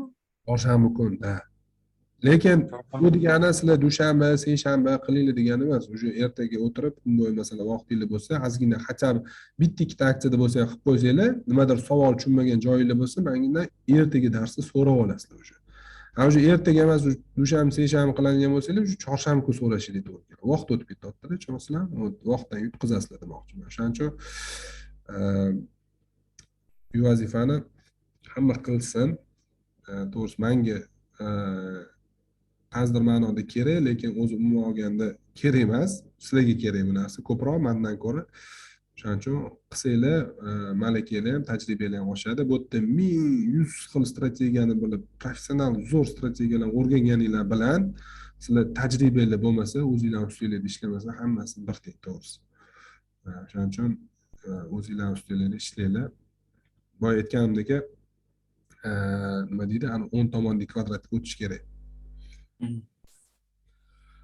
Xullas shu. Bo'pti, savolingiz bo'lsa hammaga rahmat. Bekzod aka, Qanday?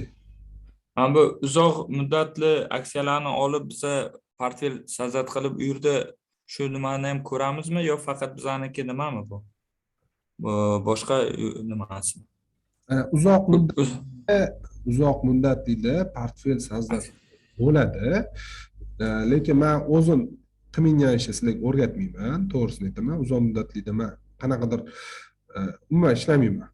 Men faqat mana sizlarga o'rgatilgan strategiyam qanaqa? Men trend bo'yicha ishlayman. Masalan deylik, siz uzoq muddatli deb nimani tushunasiz? Masalan, Ford aksiyasini olib qo'ydingiz, deylik, analiz qildingiz, zo'r kompaniya, hamma tomondan cho'tki ketyapti-da, olib qo'ydingiz. Yoki Tesla'ni olib qo'ydingiz deydi, masalan, mashinalarni gaplashaylik, mana отчеtlari zo'r, mana yashil, hamma yoq yashil mana. Polni zo'r ketyapti отчеtlari, lekin narx pastga ketyapti. Men nima qilaman? Buni ushlab o'tirib, buni sotib olib, paka buni bu chiqmaydi emas, chiqadi. Mana bu yerda masalan qaylab chiqib ketadi tepaga bir kun emas, hozir urush bo'lyapti, boshqa inflyatsiya bo'lyapti, ko'p anaqalar ko'p ta'sir qilayotgan, o'shanga narxi tushib ketyapti, polni fond bozoriniki. Men ushlab o'tirib nima qilaman? Undan ko'ra Men tepaga ketayotganda sotib olaman, yana pastga tushib boshlasa sotaman. Yana tepaga ketayotganda sotib olaman, yana pastga tushib boshlasa sotaman. Tushunyapsizmi? Mana men bu harakatda ishlayman, men bunda chiqib ketaman. Men bunda ishlayman, bunda chiqib ketaman. Men bunda ishlayman, bunda chiqib ketaman. Qarang, mana shuncha paytda sizni pulingiz zayin bo'lyapti. Tushunyapsizmi? Siz agar uzoq muddatli ishlash prinsipi qanaqa? Uzoq muddatli siz mana bu sotib oldingizmi? Mana bu tushishlaringni ham farqi yo'q, o'sha poylab o'tirasiz. Yillab poylaysiz uni. Aka o tepaga ketmaydi. Unaqa prinsipda ishlamayman. Uzoq muddatda ushlab o'tirmayman. Men ishlayman, agar trend uzoq muddat mana bunga o'xshab, mana qarang, trend qancha davom etgan siz ko'rsatdim. Mana bunga o'xshab trend uzoq muddat davom etadigan bo'lsa, ushlab o'tiraman, farqi yo'q menga. Menga главный foyda keltirsa bo'ldi. Ushlab turgan payt sotib olgan aksiya foyda. Zarar keltiradigan paytda chiqib ketaman. Lutchi pulimni boshqa foyda keltiradigan, yana xuddi shunaqa trend boshlanayotgan aksiyadan sotib olaman. Tushundingizmi? Farq shunda. Uzoq muddatlilar uni mana shu uchida kirib oldimi, mana shu sotib olgan bo'lsa ham ushlab o'tiraveradi, uning farqi yo'q. Uni trading qilmaydi, uni investitsiya qiladi. Uni o'tiradi ular. Bunaqa usulda ishlash uchun siz ko'proq fundamentni bilishingiz kerak. Fundament отчетlarni o'qish kerak, 5 yillik anaqasini o'rganish kerak bo'ladi. Men unaqa prognozlarni to'g'risini aytaman, bilaman, lekin o'zim ishlamayman, u narsani ko'rsatmayman, lekin qayerdan nima qilishlarini ko'rsatib berishim mumkin, bemalol. Просто men aytmoqchi bo'lganim,